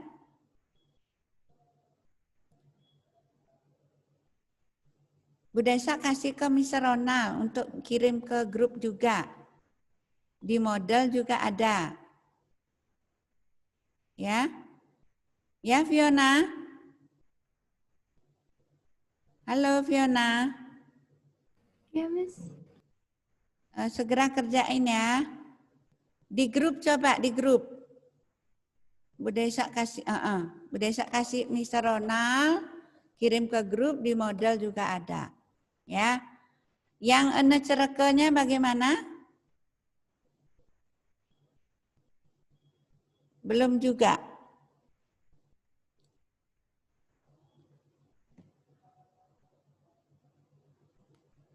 Silakan sambil-sambil anak-anak jangan ditumpuk-tumpuk tugasnya, udah mau ulangan umum. Hari ini sengaja Bu Desa tidak berikan tugas, padahal masih ada tugas yang kelompok itu. Bu Desa pending dulu untuk memberi kesempatan kalian melengkapi tugas-tugas yang belum lengkap. Ya Fiona ya. Fiona, Bu Desa mau nanya. Pengangge saneng ranjing soroh pengangge tengenan inggih punika. Halo Fiona. Fiona.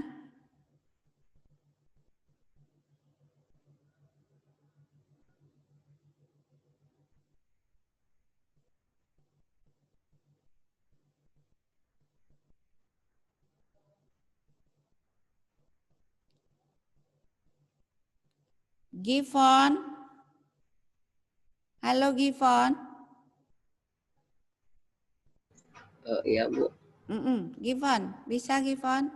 Saning ranjing soroh pengangge tengenan, inggih punika.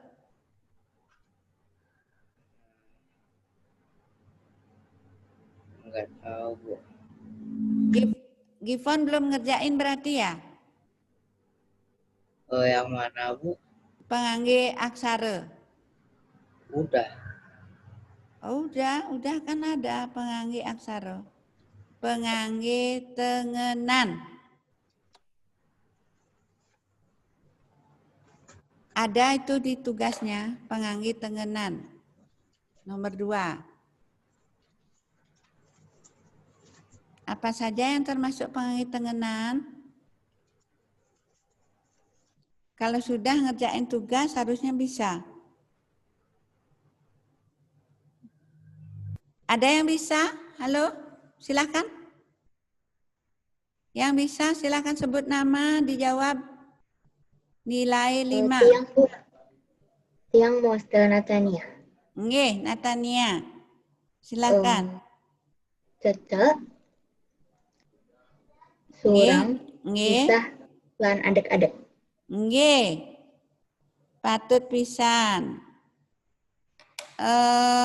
Cecek maswara napi, Tania. Cecek. Surang maswara R.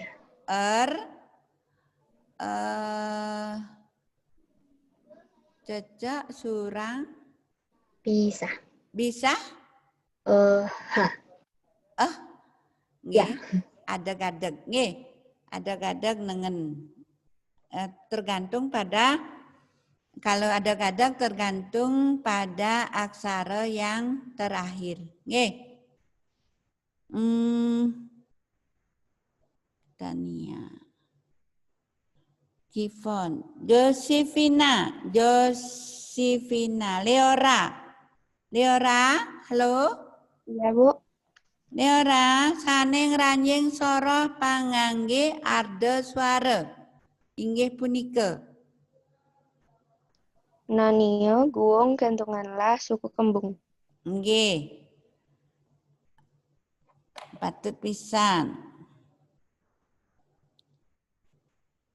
Kathleen sudah. Kris ya? Iya. Nanya maswara napi?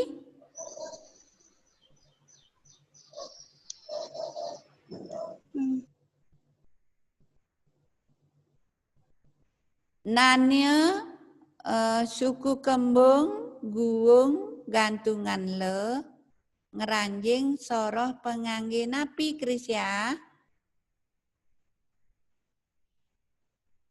Nanya suku kembung,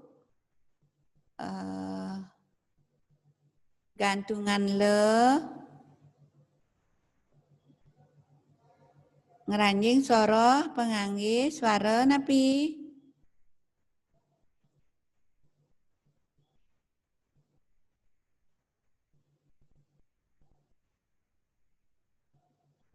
Dan uning.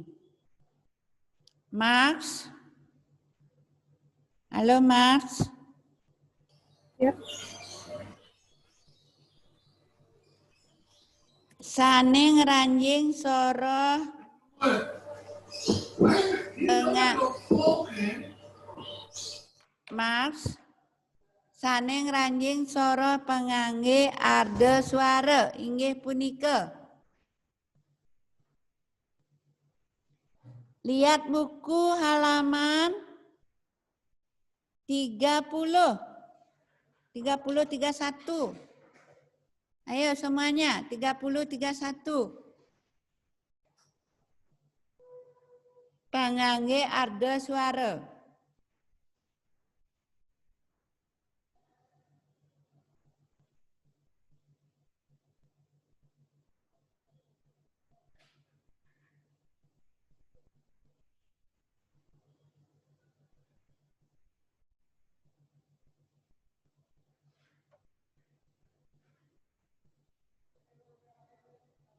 Pengangge ada suara? Halo, siapa bisa?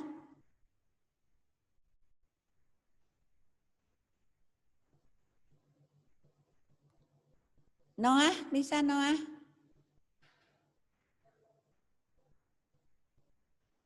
Satwika. Noah, halo Noah. Halo. Ya, Miss, ada apa? Bisa Noah?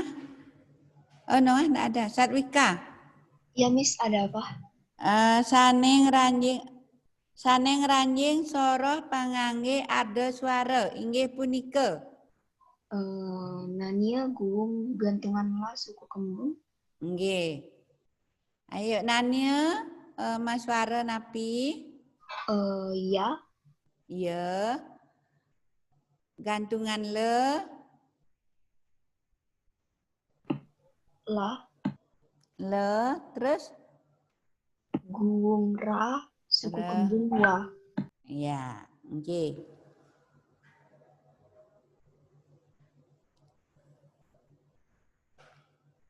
Satwika udah ini? Sudah mengumpulkan tugas? Udah, tadi kan saya sudah kumpul di WA, Miss. Oh, kumpul di WA, nggak di... Soalnya Moodle saya nggak bisa saya nggak bisa masuk ke Moodle. Oke. Jeremy? Halo, Sean Jeremy. Jeremy, halo. Iya, Bu. Saneng ranjing soroh pangangge aksara inggih punika. Pangangge aksara. Yang termasuk jenis pengangge aksara, yaitu ada 3. Enggak ngerti, Bu. Enggak ngerti. Max belum ngerjain? Coba buka buku halaman 30, Max.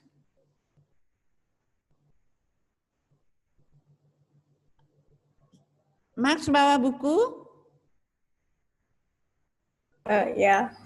Coba halaman 30, C. Pangangge aksara. Sudah? Sudah dibuka? Semuanya? Pangangge aksara. Sudah, Max? Max? Yang halaman 30 ketemu. Sudah? Halaman 30? Sudah, Nak? Saya buka halaman 30, tapi saya nggak ketemu A. Nah, kan yang C itu ada, coba dibaca. Nyurat pangangge aksara. Ada pangangge aksara. Ada? Nah, pangangge aksara itu ada 3. Nomor 1, nomor 2, dan nomor 3. Nomor 1 itu apa? Pangangge. Cari pangangge. Ya, pangangge. Pangangge apa itu? Pangangge suara. Pengangge suara. Ya. Ada ulu. Ya. Ada ulu, ada suku, ada taleng, ada tedong, ada pepet. Ya. Terus yang nomor 2 ada pengangge. Ada pangangge ada suara. Pengangge ada suara. Yang nomor 3?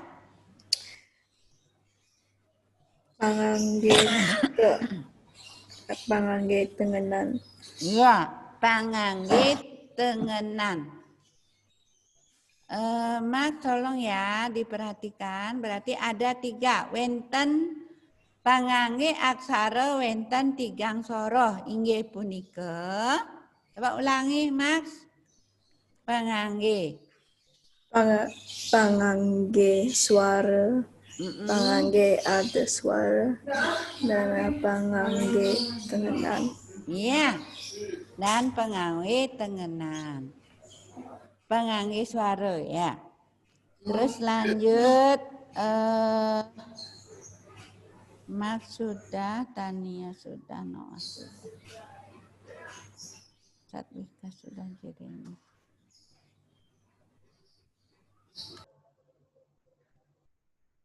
Salomita, halo. Salomita Arya Limanto, ya. Kenapa? Ya. Coba Indayang Samatang Soroh pengangge suara. Harus bisa ya. Yuk.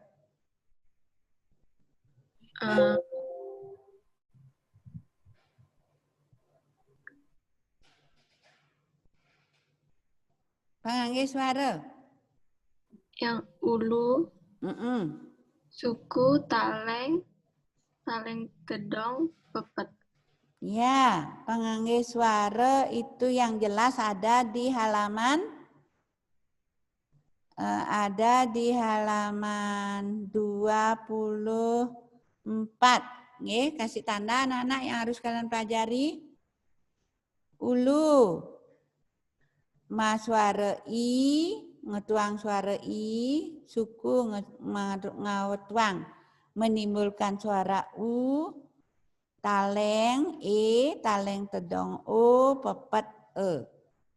Nggih. Ingat anak-anak sane nenten dados kadaging pepet inggih punika re dan le.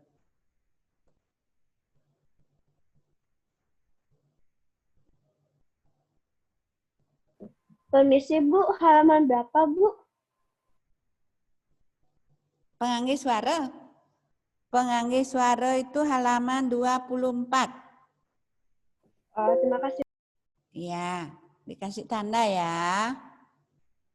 Misalnya ulu tempatnya di atas, setiap aksara yang dikasih ulu pasti bunyinya I, itu di sebelahnya. Sebelahnya ada I, U, E, O, E, itu halaman 25. Nggih. E poleh suku, dados U. E poleh ulu. Poleh tedong, tedong aja tetap A. E poleh ulu dados I. Tuh tolong dibaca ya. Bisa?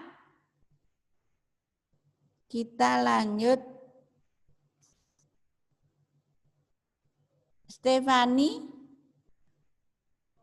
Halo Stefani.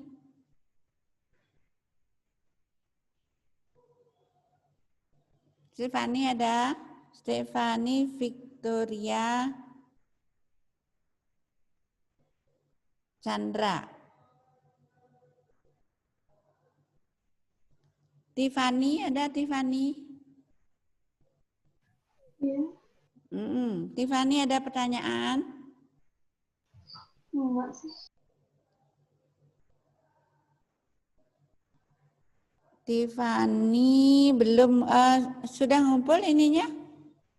Yang aksara yang pengangge suara?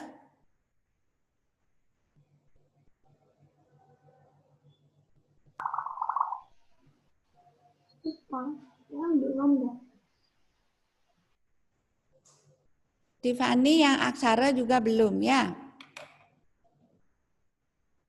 Tolong ya. Kenapa Tiffany? Kendalanya di mana?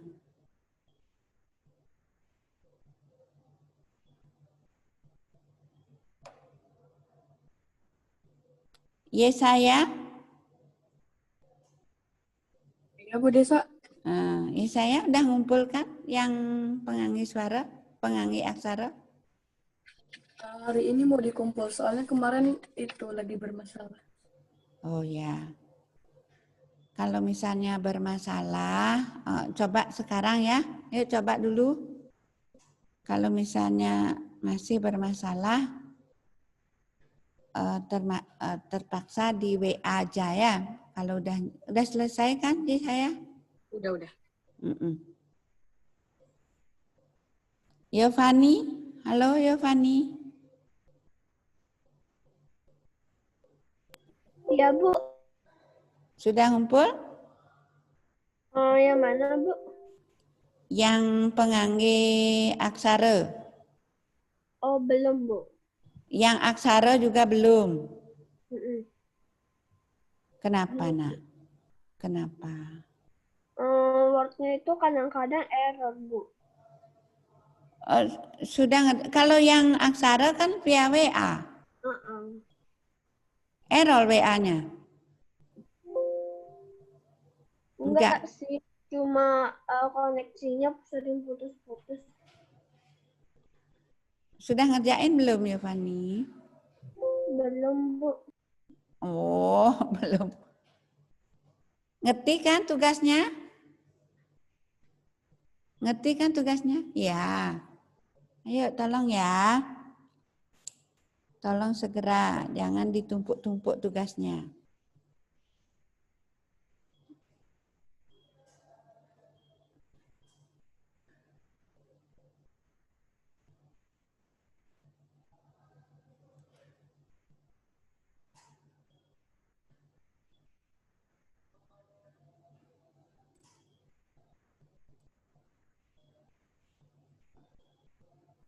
Bu Desa, Ya. Saya mau kirim tugas nih, tapi nggak bisa. Katanya ada kesalahan.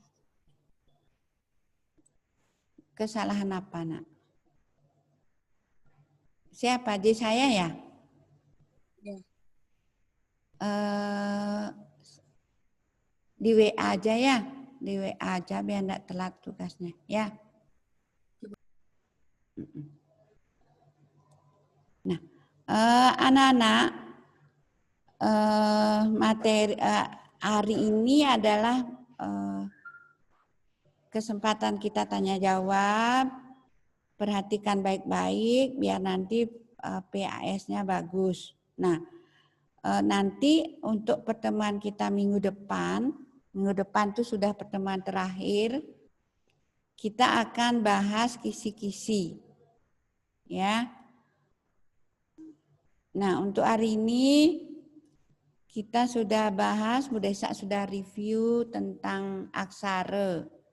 Ini, bahasa Bali itu ada aksara Bali, ada aksara Latin. Untuk tata cara nyurat aksara Bali, nganutin pasang aksara Bali. Kalau ini aturan menulis aksara itu namanya pasang aksara.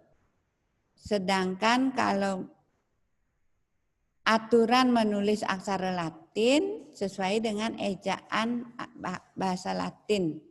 Ejaan aksara Latin itu sama dengan EYD. Nah, aksara Wiastra ini termasuk materi ya, perhatikan. Aksara Wiastra, aksara sane kaangen nyurat bahasa Bali lumrah. Aksara Bali sane kaangen nyurat bahasa Bali lumrah. Bahasa Bali lumrah, bahasa biasa yang digunakan dalam kehidupan sehari-hari. Mawaste aksara Wiastra. Di samping aksara Wiastra ada yang namanya aksara Swalalita. Swalalita itu untuk yang kidung-kidung, itu anak-anak. Kalau yang aksara modra itu untuk mantra-mantra. Jadi untuk bahasa yang umum, yang biasa, yang digunakan dalam kehidupan sehari-hari, namanya aksara Wiastra, were astra, akeh neplekutus 18. Yang 18 itu ini. Ene cereke de. Tesewele mege benge pejeyenya.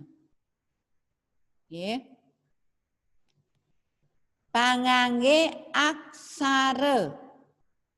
Pangangge aksara wenten tigang soroh. Inggih punika pangangge swara, pangangge arda swara, pangangge tengenan.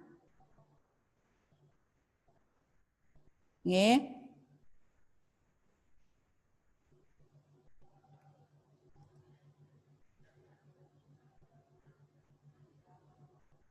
Kalau misalnya soalnya sane ngranjing soro, pangangge swara, pangangge tengenan, miwah pangangge arda swara, ngranjing soro, pangangge aksara. Beda ya, pangangge aksara dengan pangangge swara.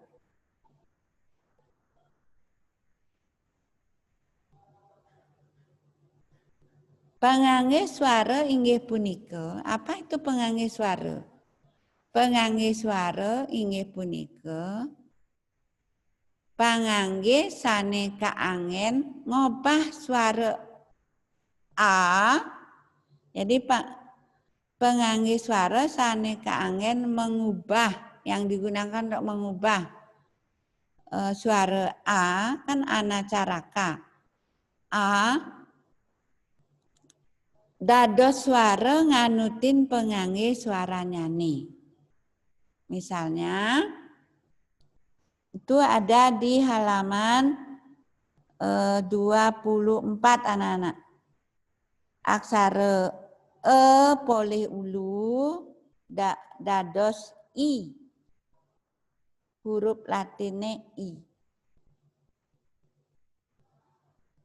Aksara a polih suku dados u, huruf latine u, dan seterusnya. Ya.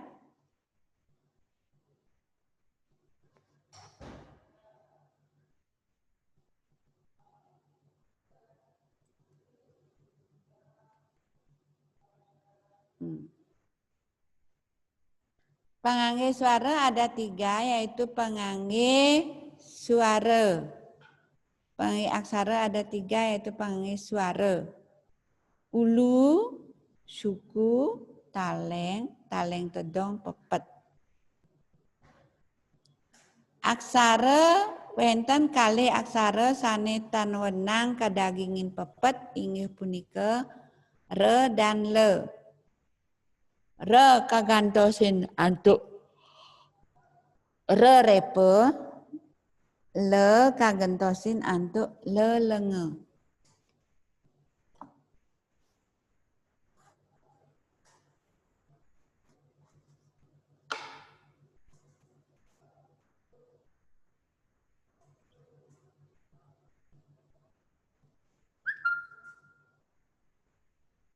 Nggih. Kemudian pangangge arda suara. Pangangge arda suara wenten petang soro inggih punika nanya, guwung, suku kembung, penggantungan le.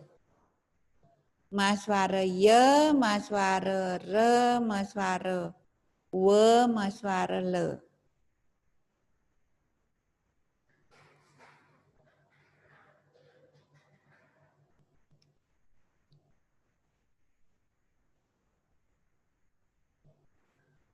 Nah ini bisa, ini salah nih anak-anak komputer. Bu, saya mau nanya Bu. Ya. Materi ini tuh ada di Moodle ya Bu? Ada. Materi ini ada di Moodle, ada di apa namanya? Ada di grup juga anak-anak. Di grup itu ada lelenge, ada apa? Lelenge dan lerepe. Udah share, minta tolong L untuk share. Ada pengangge ada suara.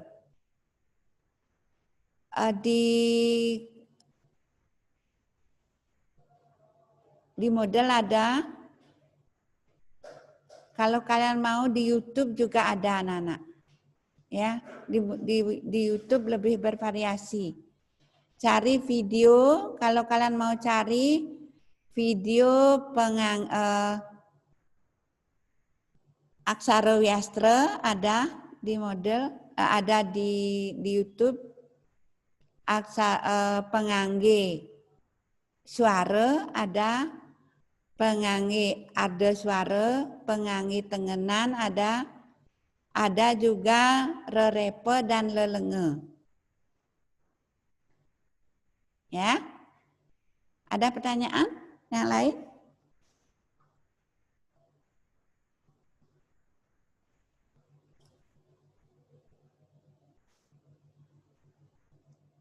Ini kebetulan di sini tidak ada bali simbarnya, jadi tidak kelihatan anak-anak.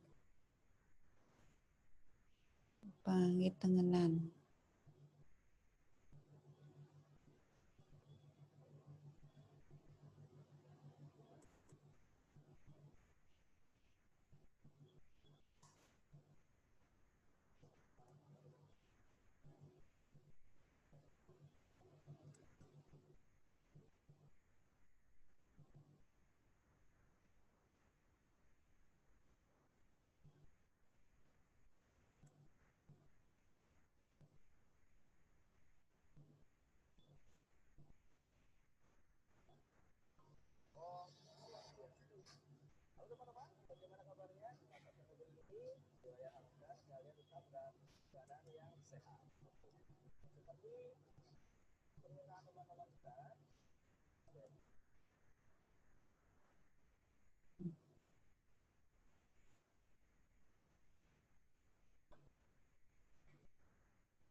Nah, anak-anak gimana? Sebelum Bu Desa akhiri, ada pertanyaan?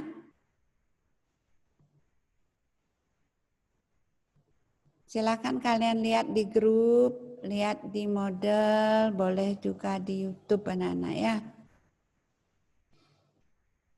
Kalau enggak ngerti, boleh tanya Bu Desa. Iya.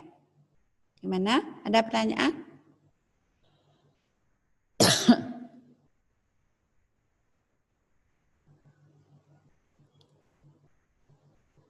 Kalau tidak ada pertanyaan, kita akhiri sampai di sini. Sampai ketemu minggu depan, kita akan bahas kisi-kisi. Ya, silakan kalian siapkan pertanyaan dari sekarang.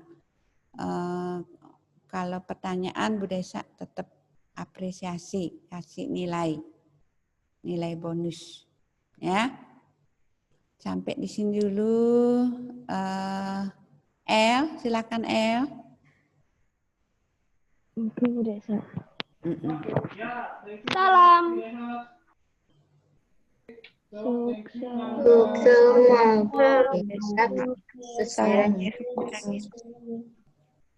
Nggih, suksema mewali. Rahajeng. Nggih.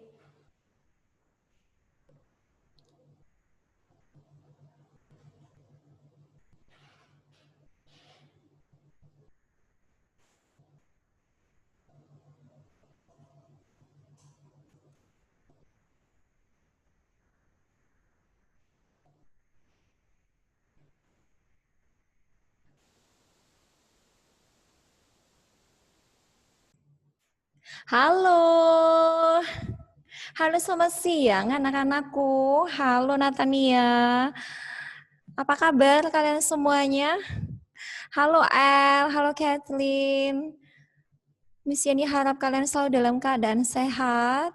Ya, anak-anak kelas 7B sudah siap untuk pelajaran IPA pada siang hari ini? Siap ya? Halo Fetli. Halo Gifford. Ya, Kathleen siap ya nak? Ya, El juga. Siapkan buku pelajaran IPA. Ya saya. Halo. Halo Yovani. Baik, Miss Yeni silakan ke ketua kelas. Silahkan El.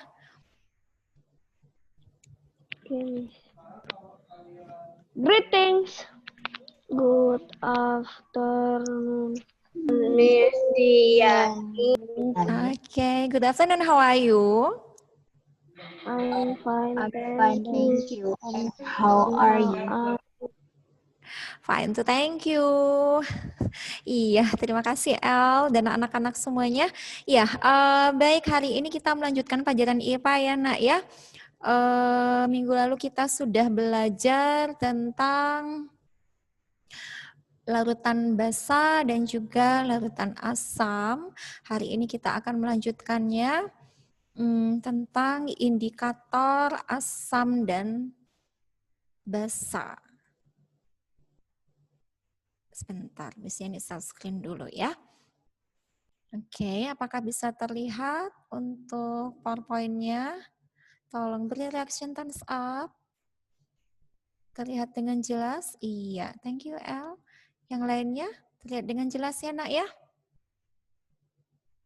Baik, mengenai indikator. Oke Kathleen, thank you. Mengenai indikator asam basa. Kalian sudah mengetahui ciri-ciri asam, ciri-ciri basa, kemudian beberapa contohnya yang kita temukan dalam lingkungan kita, di sekitar kita ya, sangat mudah ditemukan. Dan hari ini kita akan mengenal indikator asam dan basa. Satu indikator yang digunakan untuk menguji apakah larutan itu bersifat basa ataukah merupakan asam. Ya, baik. Dilihat dari peta konsepnya, indikator asam dan basa ada 4 hal yang akan kita pelajari bersama-sama. Ada indikator alami, kemudian indikator buatan, kemudian indikator universal dan juga pH meter. Oke, bisa diulangi.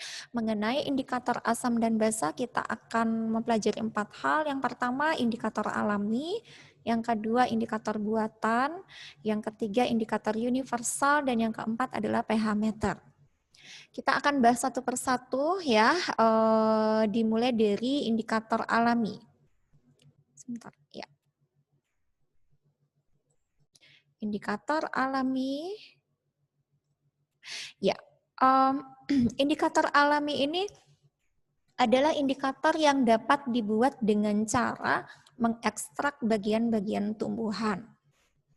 Ya, jadi bagian-bagian tumbuhan seperti umbi untuk tumbuhan yang berumbi, kemudian untuk tumbuhan spermatopita ya, tumbuhan berbunga ya, bisa diambil bagian bunganya, kemudian bisa juga diambil bagian daunnya.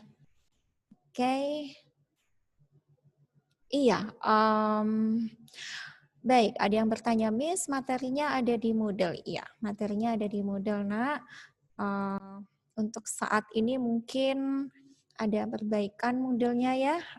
Jadi kalian nanti bisa lihat setelah pukul 3 sore. Jadi dicoba saja terus ya anak-anak untuk buka Moodle-nya. Kalau ada kendala, dicoba sore hari atau pagi hari. Ya, oke ya. Oke, Miss ini jelaskan dulu, Miss ini lanjutkan ya. Baik. Indikator alami bisa diperoleh dari bagian tumbuhan ya, seperti tadi Miss ini sempat sampaikan. Kalau tumbuhan yang berumbi bisa diambil dari umbinya, kemudian untuk tumbuhan berbunga bisa diambil bagian bunga dan juga daun ya, tapi tidak semua tumbuh-tumbuhan ya, hanya beberapa saja untuk mendapatkan indikator alami. Dan bisa juga diambil dari kulit buah dari suatu tanaman tumbuhan. Nah, ada keuntungan dan juga ada kelemahan dalam menggunakan indikator alami ini. Jadi indikator alami yang diperoleh dari lingkungan sekitar kita dapat digunakan untuk menguji suatu larutan apakah larutan itu termasuk larutan asam ataukah larutan tersebut termasuk larutan basa. Keuntungannya yang pertama adalah kalau menggunakan indikator alami, keuntungannya adalah murah. Ya, harganya murah karena bisa ditemukan di lingkungan sekitar kita dan juga mudah dalam penggunaannya.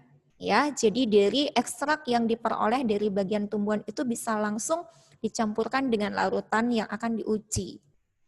Ya, itu keuntungan dari indikator alami. Tetapi indikator alami juga memiliki kelemahan dalam penggunaannya. Yang pertama kelemahannya adalah tidak praktis. Mengapa disebut tidak praktis? Karena dalam penggunaan indikator alami ini kita harus mengambil bagian tumbuhan yang digunakan hanya ekstraknya saja. Jadi harus ditumbuk terlebih dahulu sampai halus, ditambahkan sedikit air sehingga bisa kita peroleh ekstraknya saja. Jadi memerlukan waktu untuk mendapatkan indikator alami tersebut. Kemudian kelemahan dari indikator alami mudah mengalami perubahan akibat pembusukan. Jadi cepat basi ya. Aromanya menjadi tidak enak karena dia tidak tahan lama. Ya, tidak ada pengawetnya, misalnya seperti itu ya, tidak bisa awet, tidak bisa digunakan sampai jangka waktu yang lama. Misalkan kayak hari ini kita membuat dari bagian bunga tanaman kembang sepatu itu misalkan ya, kemudian ditumbuk, setelah itu ditambahkan air, diambil ekstraknya, mendapatkan ekstrak 1 gelas, itu contoh saja, dapat ekstrak 1 gelas, ternyata bisa digunakan hanya 1 sendok saja. Nah, sisanya disimpan. Nah, saat penyimpanan ini keesokan harinya sudah tidak bagus lagi, ya, sudah tidak baik untuk digunakan karena sudah rusak. Dia tidak tahan lama. Itu kelemahan dari indikator alami. Baik, kita lihat contoh dari indikator alami. Jadi ada bagian dari tumbuhan yang bisa digunakan untuk menghasilkan indikator alami, digunakan untuk menguji suatu larutan, apakah larutan itu termasuk asam atau basa. Baik, tumbuhan, contohnya di sini adalah kubis merah. Ya, ini ada gambarnya, anak-anak. Kalau kalian kubis merah itu seperti apa sih? Kalau kalian masih belum tahu, ini gambarnya ya untuk kubis merah. Kubis merah ini biasanya digunakan sebagai bahan untuk sayuran, ya. Enak untuk dikonsumsi, banyak mengandung vitamin. Oke. Kemudian kalau kita ingin menggunakan kubis merah ini sebagai indikator alami, caranya adalah kubis merah ini dipotong-potong, kemudian ditumbuk sampai halus, ditambahkan air. Sedikit saja supaya kita mendapatkan ekstraknya. Nah, setelah mendapat ekstrak dari kubis merah ini bisa digunakan sebagai indikator alami untuk menguji suatu larutan apakah larutan itu termasuk asam atau basa. Nah, kubis merah ini dicampurkan dengan larutan, suatu larutan. Nah, kalau seandainya larutan yang sudah dicampurkan dengan ekstrak kubis merah ini mengalami suatu perubahan warna menjadi merah muda, maka larutan itu dikategorikan sebagai larutan asam. Ya. Kemudian apabila suatu larutan ya dicampurkan dengan ekstrak kubis merah menghasilkan perubahan warna yaitu warna hijau, maka larutan itu dikategorikan sebagai larutan basa. Jadi patokannya ada yang di dalam tabel ini ya anak-anak ya, dilihat dari warnanya kalau menggunakan indikator kubis merah. Merah muda berarti asam, hijau berarti basa. Misalkan ada pertanyaan, Miss, kalau dia munculnya bukan merah muda dan juga bukan hijau, warna yang lain, berarti dia bisa bukan termasuk asam dan juga bukan termasuk basa. Bisa dikelompokkan ke dalam larutan yang netral. Ya. Baik, untuk selanjutnya bagian dari tumbuhan, bagian bunga dari tumbuhan bunga sepatu. Ini gambarnya ya anak-anak. Oke, tumbuhan bunga sepatu. Diambil bagian bunga yang nantinya dihaluskan, ya ditumbuk dulu sampai halus, ditambahkan air sedikit untuk memperoleh ekstraknya. Kemudian ekstrak bunga sepatu ini bisa digunakan sebagai indikator alami. Apabila larutan yang ditambahkan dengan ekstrak bunga sepatu menghasilkan warna merah, maka larutan itu asam. Tetapi apabila larutan itu ya menghasilkan warna kuning setelah ditambahkan ekstrak bunga sepatu, maka larutan itu adalah larutan basa. Jelas ya anak-anak ya? Baik, Miss Yani dilanjutkan. Selanjutnya tumbuhan bunga mawar. Bagian bunga mawar ini diambil ekstraknya, ya bisa digunakan sebagai indikator alami. Nah, apabila suatu larutan ditambahkan dengan ekstrak bunga mawar dan menghasilkan warna merah muda, maka larutan itu bersifat asam. Kemudian apabila suatu larutan ditambahkan ekstrak bunga mawar menghasilkan warna kuning, maka larutan itu bersifat basa. Nah, yang suka pelihara mawar, yang ada mawar di lingkungan rumahnya, di pekarangan rumahnya, bisa dicoba mengambil ekstrak bunga mawar ini sebagai indikator alami. Ya, oke. Kemudian rimpang dari kunyit. Ya, kunyit ini sangat mudah ditemukan karena pasti ada di dapur mama. Ya, biasanya mama menggunakannya sebagai bahan untuk membuat jamu atau juga sebagai bumbu. Ini bisa juga kunyit ini digunakan sebagai indikator alami. Bagian kunyit, rimpang kunyit ditumbuk sampai halus, ditambahkan air sedikit. Ya. Kemudian diambil ekstraknya. Dan ekstrak kunyit ini merupakan indikator alami. Bila ditambahkan ke dalam larutan, suatu larutan dan menghasilkan warna kuning, maka larutan itu bersifat asam. Apabila larutan tersebut menghasilkan warna jingga atau oranye setelah ditambahkan ekstrak kunyit, maka larutan itu bersifat basa. Kemudian tanaman pacar, bagian daunnya. Daun pacar ini juga bisa digunakan sebagai indikator alami. Jadi daunnya dihaluskan, ditambahkan air sedikit, diperoleh ekstrak daun pacar. Apabila suatu larutan ditambahkan ekstrak daun pacar dan menghasilkan warna biru, maka larutan itu bersifat asam. Tetapi apabila setelah ditetesi ekstrak daun pacar, larutan itu berubah warna menjadi merah, maka larutan itu bersifat basa. Nah, selain kubis merah, bunga sepatu, bunga mawar, kunyit, dan daun pacar, apakah ada bagian tumbuhan yang lain yang bisa digunakan sebagai indikator alami? Tentu saja ada, yaitu tumbuhan bit dan juga manggis. Yang diambil adalah bagian umbi dari tumbuhan bit. Ya, tumbuhan bit ya, umbinya dipotong kecil-kecil kemudian dihaluskan, ditambahkan air, ambil ekstraknya, diperolehlah indikator alami. Apabila suatu larutan yang dicampurkan dengan ekstrak umbi bit menghasilkan warna biru, maka larutan itu bersifat asam. Tetapi apabila larutan itu mengalami perubahan warna menjadi merah setelah ditambahkan ekstrak umbi bit, maka larutan itu bersifat basa. Kemudian yang terakhir untuk indikator alami, kulit manggis. Nah, anak-anak kalian suka mengkonsumsi manggis, buah manggis ya? Rasanya enak, manis. Kulitnya jangan dibuang. Kulitnya bisa digunakan sebagai indikator alami untuk menguji apakah satu larutan itu bersifat asam atau basa. Bagian kulit manggis ini ditumbuk sampai halus dan ditambahkan air, ambil bagian ekstraknya. Kemudian ekstrak kulit manggis itu ditambahkan ke suatu larutan. Apabila larutannya berwarna merah tua, maka larutan itu bersifat asam. Tetapi apabila larutan itu mengalami perubahan warna menjadi kuning setelah ditambahkan ekstrak kulit manggis, maka larutan itu bersifat basa.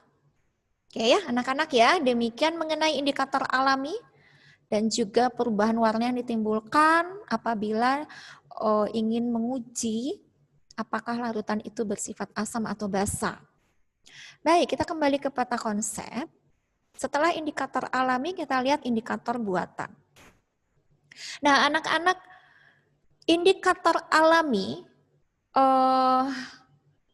memiliki kelemahan. Ya, kelemahannya adalah tidak praktis karena harus menumbuk dulu ya. Ambil ekstraknya baru bisa digunakan. Dan juga tidak tahan lama. Ya, nggak bisa disimpan untuk dipakai keesokan harinya. Karena adanya kelemahan inilah maka manusia membuat indikator buatan. Nah, indikator buatan dikatakan lebih akurat dibandingkan dengan indikator alami karena mempunyai harga kisaran pH, trayek pH. Apa itu pH? pH adalah suatu nilai yang menyatakan tingkat keasaman larutan. Nilai itu dari 0 sampai 14. Jadi ada tingkat keasamannya. Oh, ini termasuk asam lemah. Oh, ini termasuk asam kuat. Oh, ini sangat asam. Oh, ini kandungan asamnya sedikit. Jadi diberi nilai trayek pH-nya 0 sampai 14. Tidak hanya dilihat dari perubahan warna, tapi ada trayek pH-nya juga. Ya, itu kelebihan dari indikator buatan.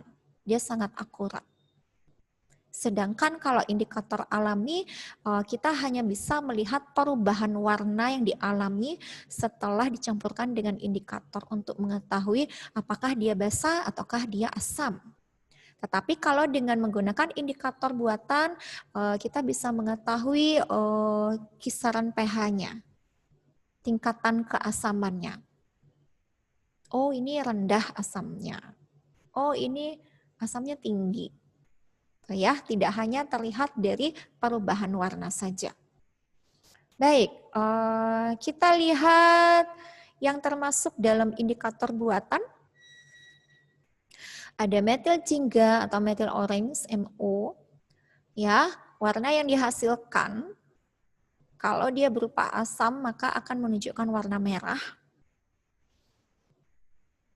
Kalau dia berupa basa maka akan menunjukkan warna kuning. Trayek pH pada perubahan warnanya adalah 3,1 sampai 4,4.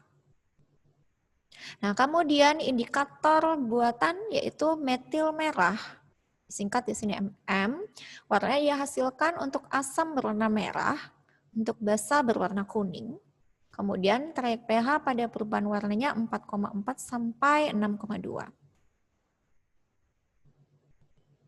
Kemudian brontimol biru, BTB, ya, BTB. Warna yang dihasilkan untuk asam adalah warna kuning. Kemudian untuk basa adalah warna biru. Trayek pH pada perubahan warna 6,0 sampai 7,0. Kemudian phenolphthalein, PP, warna yang dihasilkan untuk asam tidak berwarna, ya. Untuk basa dihasilkan warna merah. Trayek pH pada perubahan warna adalah 8,3 sampai 10. Kemudian bronchesol hijau. Warna yang dihasilkan pada asam adalah kuning. Kemudian warna yang dihasilkan pada basa adalah biru. Trayek pH pada perubahan warnanya adalah 3,8 sampai 5,4. Untuk bronchesol ungu, warna yang dihasilkan pada asam adalah kuning. Kemudian pada basa adalah ungu. Trayek pH pada perubahan warna adalah 5,2 sampai 6,8. Kemudian alzarin kuning, warna yang dihasilkan pada asam kuning, kemudian pada basa merah, Trayek pH pada perubahan warnanya 10,1 sampai 12,0. Nah, demikian untuk indikator buatan ya anak-anak ya. Ada 7. Oke. Baik, kita lihat kertas lakmus. Nah, di pertemuan sebelumnya Miss Yani sempat menyinggung kertas lakmus ya. Mengenai sifat asam dan basa. Untuk asam memerahkan kertas lakmus, untuk basa membirukan kertas lakmus. Nah, apa sih itu kertas lakmus? Kertas lakmus itu merupakan satu indikator yang digunakan untuk menguji, untuk mengetahui apakah suatu larutan itu bersifat asam atau basa. Nah, kertas lakmus ini hasil pengolahan dari lichen, yaitu simbiosis jamur dan ganggang pada kulit kayu. Nah, antara jamur dan ganggang hidup bersama membentuk suatu simbiosis yang saling menguntungkan. Keuntungan bagi jamur, jamur memperoleh hasil fotosintesis dari ganggang. Sedangkan keuntungan bagi ganggang adalah ganggang memperoleh air dari jamur. Ya, maka terbentuklah lichen. Banyak lichen yang terdapat pada kulit kayu. Nah, lichen inilah yang digunakan untuk membuat kertas lakmus. Diolah ya, diolah. Nah, ini adalah contoh dari kertas lakmus. Ada 2 macam kertas lakmus, yaitu yang berwarna merah dan yang berwarna biru. Oke, merah dan biru. Ini tumpukan kertas lakmus ya, ada beberapa bagian. Kalau digunakan untuk uji suatu larutan, bisa dirobek 1 lembar, kemudian 1 lembar, sampai akhirnya kertas lakmus itu habis digunakan. Jadi untuk menguji satu larutan, bisa ambil 1 lembar kertas lakmus. Tetapi yang sudah digunakan itu tidak boleh digunakan lagi. Ambil yang baru. Ya. Nah, kita perhatikan gambar berikut ini. Nah, ini adalah contoh pengujian larutan apakah termasuk asam atau basa dengan menggunakan kertas lakmus. Kita menggunakan 2 macam kertas lakmus, yaitu yang berwarna merah dan yang berwarna biru. Misalkan di sini disiapkan 3 larutan. Kita ingin mengujinya. Nah, apabila larutan yang pertama diuji dengan 2 kertas lakmus yang berbeda, yang satu berwarna biru, yang satu kertas lakmus berwarna merah. Kemudian masing-masing kertas lakmus itu dicelupkan. Jangan dicelupkan secara keseluruhan dari kertas lakmus itu ya, supaya kita bisa melihat perubahan warna yang terjadi. Jadi cukup dicelupkan bagian satu sisi saja. Nah, apabila kertas lakmus biru ini mengalami perubahan warna menjadi merah dan kertas lakmus merah berwarna merah, ini menandakan bahwa larutan tersebut bersifat asam. Merupakan larutan asam. Ya, kembali lagi ingat sifat asam memerahkan kertas lakmus. Oke, jelas ya anak-anak. Kemudian untuk larutan selanjutnya tidak bisa menggunakan kertas lakmus yang tadinya sudah dicelupkan ke larutan asam. Berarti harus mengambil kertas lakmus yang baru. Ya, dirobek kembali, ini diambil ya dari kertas lakmus, kumpulan kertas lakmus tersebut. Nah, kemudian 2 kertas lakmus yang berbeda yaitu biru dan merah dicelupkan ke larutan yang kedua. Jangan dicelupkan seluruhnya, hanya satu sisi saja ya dari masing-masing kertas lakmus. Nah, apabila pada saat mencelupkannya tidak terjadi perubahan, kertas lakmus biru tetap biru, kertas lakmus merah tetap merah, berarti larutan itu netral. Ya. Kemudian untuk larutan yang ketiga kembali mengambil kertas lakmus yang baru. Tidak bisa menggunakan kertas lakmus bekas ya. Karena nantinya larutan itu bisa bercampur. Jadi gunakan yang baru. Nah, dicelupkanlah lakmus merah dan biru ke dalam satu larutan. Nah, apabila lakmus biru tetap berwarna biru, lakmus merah mengalami perubahan menjadi biru, maka larutan itu adalah larutan basa. Ingat kembali sifat dari basa membirukan kertas lakmus. Oke ya, jelas anak-anak? Bisa dipahami? Oke, bisa dilanjutkan. Nah, ini adalah kertas lakmus yang sudah dicelupkan ya. Jadi kertas lakmus biru ini ya, yang berwarna merah pada satu kertas ini bagian yang dicelupkan ke dalam larutan asam. Dia memerahkan kertas lakmus. Kemudian lakmus merah. Ada bagian yang berwarna biru. Warna biru ini bagian yang dicelupkan ke dalam larutan basa sehingga merubah lakmus merah menjadi biru. Oke, demikian mengenai indikator buatan yaitu kertas lakmus.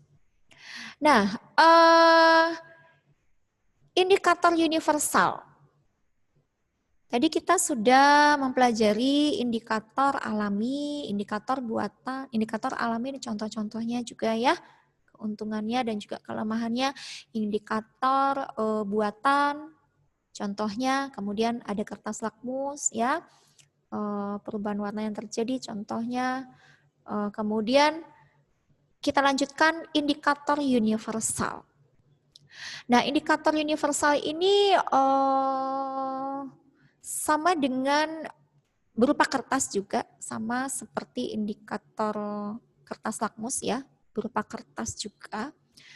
Ya, indikator universal merupakan indikator yang berbentuk kertas. Dia dapat menunjukkan pH mulai dari 0 sampai 14 sesuai dengan perubahan warna yang terjadi.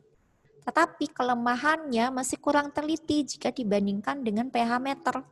Maksudnya begini, di sini dicantumkan 0 sampai 14 untuk menunjukkan tingkat keasamannya, 0 sampai 14. Tetapi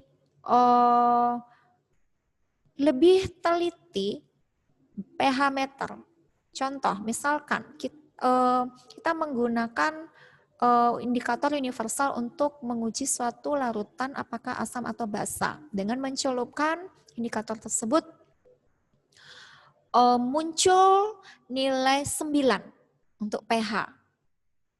Nah, kalau menggunakan pH meter, tingkat ketelitiannya lebih tinggi dibandingkan dengan indikator universal.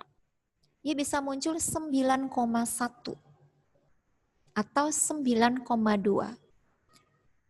Angka di belakang koma terlihat kalau menggunakan pH meter. Ya, tingkat ketelitiannya lebih tinggi. Sedangkan kalau indikator universal hanya menunjukkan 8, 9, 10, 11 gitu ya. Kalau pH meter bisa 8,1, 9,2, 10,3. Jadi lebih teliti. Angka di belakang koma pun bisa terlihat dengan menggunakan pH meter ya. Baik, selanjutnya nah berikut ini contoh gambar indikator universal. Nah, ini ada bagian warna ya. Oke, ada bagian warnanya. Kalau menggunakan kertas lakmus hanya terlihat warna merah, perubahan warna menjadi merah atau perubahan warna menjadi biru. Kalau menggunakan indikator universal ini tingkat ketelitiannya lebih tinggi dibandingkan yang indikator kertas lakmus. Ya. Perbedaan warnanya juga terlihat. Oke, nah berikut ini contoh anak-anak di dalam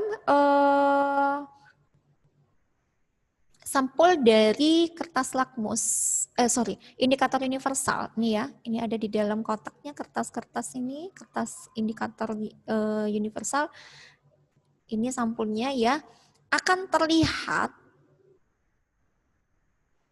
warna dan juga nilai dari pH. Ya, jadi indikator universalnya ada seperti ini, terlihat warna dan juga nilai dari pH. Nah, kalau diperhatikan, 1, ya ini dimulai dari 1. 1 sampai 5, ini asam, bersifat asam. Ada penjelasannya. Kemudian 6 sampai 8 netral. Kemudian 9 sampai 14 bersifat basa. Ini basa ya, bukan biasa.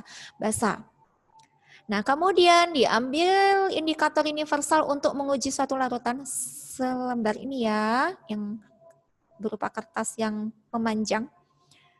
Dicelupkanlah dalam suatu larutan, kemudian akan menunjukkan suatu warna. Nah, warna yang tertera pada indikator universal yang digunakan untuk menguji larutan itu kemudian dibandingkan dengan warna yang ada dalam sampul nih, sampul dari tempat indikator universal tersebut.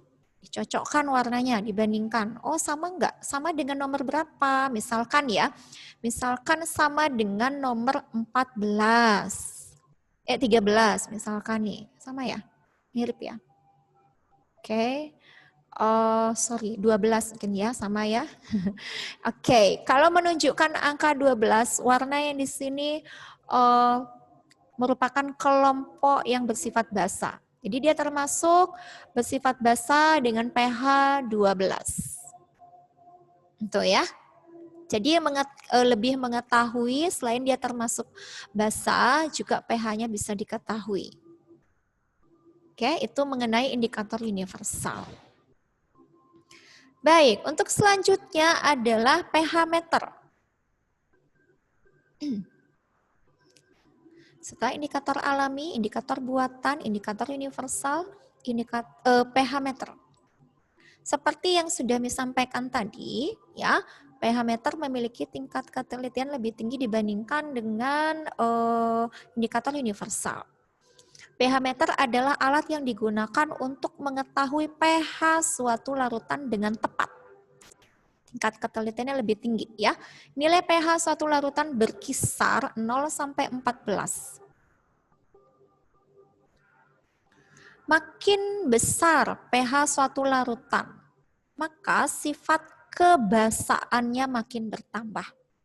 Contoh ya, di sini ambil dari keterangan yang ini ya. Makin dikatakan apa tadi?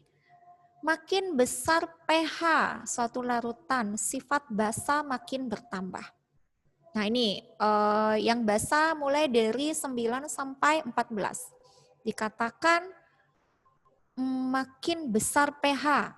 Nah ini dari 9 sampai 14, yang terendah adalah 9, pH 9. Yang tertinggi adalah pH 14. Nah dikatakan semakin besar pH satu larutan, sifat basanya bertambah, makin bertambah. Jadi 9 merupakan pH yang terkecil ya untuk basa. Kemudian 14 adalah yang tertinggi untuk sifat basa. 9, oh basanya rendah, 9. Paling tinggi, oh 14, oh ini basanya tinggi larutan ini ya. Jadi semakin tinggi, semakin besar pH-nya maka semakin bertambah kebasaannya. Semakin tinggi basanya. Oke, kemudian makin kecil pH larutan maka sifat asamnya bertambah. pH larutan semakin kecil. Nah, yang paling kecil di sini 1. Yang tertinggi untuk asam 5. Berarti semakin kecil pH larutan, sifat asamnya semakin bertambah besar. Berarti tingkat asam yang paling besar adalah pH 1. Yang paling rendah tingkat asamnya pH 5. Itu ya, bisa dipahami ya. Nah, kemudian keuntungan dan kelemahan pH meter. Keuntungan pH meter, harga pH yang ditampilkan, nilai pH yang ditampilkan memiliki tingkat ketepatan lebih tinggi dibandingkan dengan indikator yang lain. Jadi misalkan pH-nya 9, sudah sempat di sini sebutkan tadi. Dia lebih teliti, lebih tepat 9,5 gitu ya. Jadi angka di belakang koma juga terlihat dalam pH meter. Kelemahannya, apabila larutan akan diselidiki lebih dari 1, elektrod pH meter harus dicuci terlebih dahulu. Nah, elektrod ini harus dicuci, dicelupkan dalam aqueduct, kemudian dikeringkan, baru bisa digunakan kembali. Nah, kalau menggunakan kertas lakmus atau menggunakan indikator universal, tidak perlu dibersihkan karena akan mengambil indikator yang baru, kertas indikator yang baru. Tetapi berbeda dengan pH meter. Nah, ini alat pH meternya ya. Ini contoh gambarnya. Dia merupakan satu alat yang memiliki satu elektrod. Nah, elektrod ini bagian yang nantinya dicelupkan ke dalam larutan. Misalkan ada 3 jenis larutan yang akan diuji. Ya, awalnya mencelupkan elektrod ke dalam ke dalam larutan yang pertama. Kemudian dilihat misalkan menunjukkan angka untuk pH-nya 7,11. Ya. Oh, termasuk asam atau basa ya kalau 7,11. Kita lihat 7. Oh, masuk netral. Nah, sudah diketahui larutan yang pertama netral. Sekarang mau coba di larutan yang kedua. Nah, pada saat elektrod ini akan digunakan kembali, tidak bisa langsung dicelupkan ke larutan yang kedua. Dia harus dicelupkan dulu ke aqueduct, kemudian dikeringkan. Mengapa demikian? Supaya tidak bercampur. Karena pada saat elektrod ini dicelupkan ke larutan yang pertama, ada bagian dari larutan itu yang menempel pada elektrod. Kalau seandainya langsung dicelupkan ke larutan yang kedua, maka akan tercampur. Sehingga perlu dicelupkan dulu ke dalam aqueduct, bersihkan dulu, dikeringkan, setelah bersih dan kering, baru kembali digunakan elektrod tersebut dicelupkan ke larutan yang kedua. Ya, misalkan di larutan yang kedua muncul pada pH meter ini ya angka 6,855. Nah, termasuk asam atau basa ataukah netral? Kita lihat 6, nah masih termasuk netral. Termasuk netral ya. Jadi lebih akurat mengenai pH meter. Nah, anak-anak demikian indikator asam basa, indikator alami, indikator buatan, indikator universal, pH meter ya, kekurangan dan kelemahan dan juga keuntungannya, kemudian contoh-contohnya, warna dihasilkan ya, nilai pH-nya ya. Kalian perhatikan, apakah ada pertanyaan? Halo, sudah jelas? Tolong beri reaction thumbs up kalau sudah jelas. Oke, terima kasih Natania. Anak-anakku yang lain ya, El, thank you, Yovani, iya. Terima kasih. Terima kasih Yosefina. Ya, kalau tidak ada pertanyaan, coba kalian buka buku kalian, buku IPA, oke. Lihat halaman 98 sampai dengan halaman 99. Sini akan berikan latihan soal untuk dikerjakan. Ya. Jadi di sini ketikkan di kolom chat, siapa tahu kalian terlewatkan apa yang di sini disampaikan supaya tidak lupa.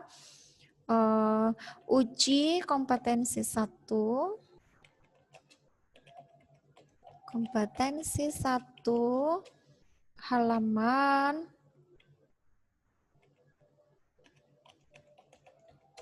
1 halaman 98 sampai 99 nomor 1 sampai 10 soal pilihan ganda yang ada di buku IPA.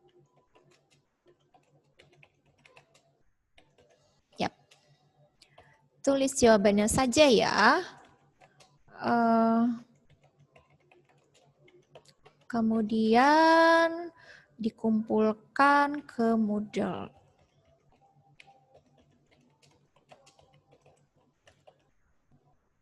Oke, sudah di sini ketikkan di kolom chat, kalian perhatikan Tugas untuk kalian kerjakan adalah latihan soal uji kompetensi 1 halaman 98 sampai 99 nomor 1 sampai 10. Soal pilihan ganda yang ada di buku IPA. Tulis jawabannya saja, kemudian dikumpulkan ke Moodle. Oke, anak-anak, jelas? Tolong beri reaction thumbs up kalau Terakhir jelas. nanti. Ya, bagaimana? Kapan terakhir, Miss? Oh, Miss kapan terakhir? Thank you, Natania dan Tiffany. Thank you, Kathleen. Jangan tanya yang terakhir, nak. Kerjakan dulu. Kerjakan dulu ya. Oke, Miss Yani memang selalu memberikan tugas itu untuk dikumpulkan 1 minggu. Miss Yani beri kesempatan ya. Tapi tolong jangan tunggu terakhir. Ya, karena apa? Karena tugas kalian pasti numpuk. Ya, jadi Miss Yani beri batas waktu pengumpulan 1 minggu dari sekarang. Ya, anak-anak ya. Oke, ada pertanyaan satu Ika. Miss, Iya, Nak. saya nggak bisa masuk ke Moodle. Ya, untuk saat ini mungkin ada perbaikan. Untuk sementara diselesaikan dulu. Boleh tulis jawabannya saja di buku tulisnya, ya. Kemudian nanti bisa difoto. Fotonya itu baru dikirimkan ke Moodle. Ya, Nak ya. Atau kalian boleh ketikkan jawabannya dulu ya dengan menggunakan Microsoft Word, kemudian disimpan dalam bentuk PDF, boleh. Nanti kirimkan ke Moodle. Nanti sore sekitar pukul 3 bisa kalian mulai mengirimkannya. Atau bisa pagi hari, ya Nak ya, mulai besok pagi ya. Kalau seandainya masih ada gangguan, info ke Miss Yani. Ya, oke. Jelas ya, bisa dipahami, dikerjakan saja dulu ya. Miss Yani beri batas waktu pengumpulannya selama 1 minggu, Nak. Mulai dari sekarang berarti terakhir pengumpulannya adalah Rabu depan. Ya, sudah Miss Yani siapkan tempat mengumpulkannya di Moodle anak-anak. Nanti kalian lihat tugas 1 halaman 98 sampai 99. Oke, untuk sementara, untuk saat ini apabila kalian mengalami kendala tidak bisa membuka Moodle-nya, ya bisa dilihat buku IPA-nya halaman 98 sampai 99. Kalian kerjakan terlebih dahulu. Ya, anak-anak ya. Oke, ada pertanyaan? Ya. Nanya, Miss, boleh nggak kita itu langsung jawabannya? Iya, memang langsung jawabannya. Iya, Sama langsung. nanya lagi, Miss. Boleh Ya. nggak kita itu kerjain di buku catatan atau di Word dan di Word? Mengerjakan di buku catatan boleh, nanti difoto buku catatannya ya, jawaban yang ada di buku catatan itu. Ya, Nak ya? Ya, Miss. Oke, ada pertanyaan lagi? Jadi jangan ditulis soalnya, Nak ya, langsung jawabannya saja. Misalkan 1 jawabannya A, langsung kalian tuliskan 1A. 2 misalkan jawabannya B, 2B, langsung jawabannya. Jangan ditulis soalnya, oke? Ya, bagaimana? Yang A aja ya, Miss. Gimana? Uji kompetensi 1 itu iya. Yang A atau semuanya? Yang A, nomor 1 sampai 10 pilihan ganda. Oke, Miss. Oke, iya. Ada pertanyaan lagi? Tidak ada. Baik anak-anak, kalian boleh mengerjakannya dari sekarang. Oke, ya bisa kerjakan sekarang, masih ada waktu 15 menit untuk mengerjakannya ya. Nomor 1 sampai 10. Tetap semangat anak-anak. Oke, silakan mengerjakan. Apabila kalian punya kendala, infokan ke Miss Yani langsung ya. Semangat. Halo anak-anak, sudah selesai? Bagaimana? Oke, semangat. Tania sudah selesai ya. Kathleen nomor 7.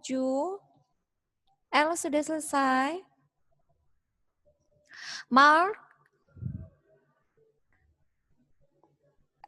Dibaca kolom chatnya, Nak. Mark. Halo, Mark. Baca kolom chat, sudah Miss ini ketikkan tadi ya. Mengerjakan uji kompetensi 1 halaman 98 sampai 99 nomor 1 sampai 10. Tugasnya ada di buku IPA. Oke, Mark?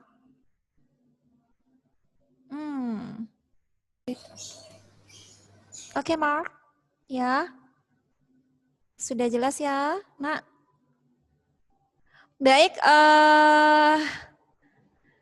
beri reaction thumbs up bagi yang sudah selesai. Oh iya, Natania sudah. Oke, Bianca sudah. Ya, oke, Yovani juga sudah. Ya, ingat nanti tugasnya dikumpulkan ke Moodle ya nak ya. Seandainya masih ada kendala, infokan ke Miss Yani ya. Oke, baik. Bagi yang belum selesai, kalian masih ada waktu untuk mengerjakannya, tapi tolong jangan ditunda-tunda supaya tugas kalian tidak menumpuk ya anak-anak. Baik untuk hari ini karena waktu sudah menunjukkan pukul 12.40, kita akan akhiri. Kita akan akhiri dengan doa. Mari kita berdoa. Tuhan, terima kasih buat segala kebaikan-Mu, buat segala penyertaan Tuhan sepanjang hari ini. Kami boleh menyelesaikan pelajaran kami dari pagi sampai siangnya dalam keadaan selamat. Terima kasih Tuhan, berkatilah anak-anak-Mu kelas 7B ya Tuhan, dalam masa remaja mereka, Engkau yang memberi hikmat, Engkau yang memberi kepintaran, dan jadikan mereka anak-anak yang taat kepadamu, dan menjadi pelaku-pelaku firman Tuhan, sehingga hidup mereka boleh menjadi saluran berkat dan memperlihatkan nama Tuhan. Terima kasih segala kebaikan Tuhan dalam kehidupan kami. Kami mengucap syukur hanya di dalam nama Tuhan Yesus. Haleluya. Amin. Baik anak-anak, terima kasih. Hari ini kita akhiri, kita akan bertemu lagi di pembelajaran selanjutnya ya pada hari Jumat. Misalnya ingatkan selalu untuk menjaga kesehatan dan tetap semangat. Sampai jumpa. Bye-bye. Sampai jumpa. Dadah, Mi. Bye-bye, Al. Bye-bye, Al. Dan anak-anak yang lain. Sampai jumpa.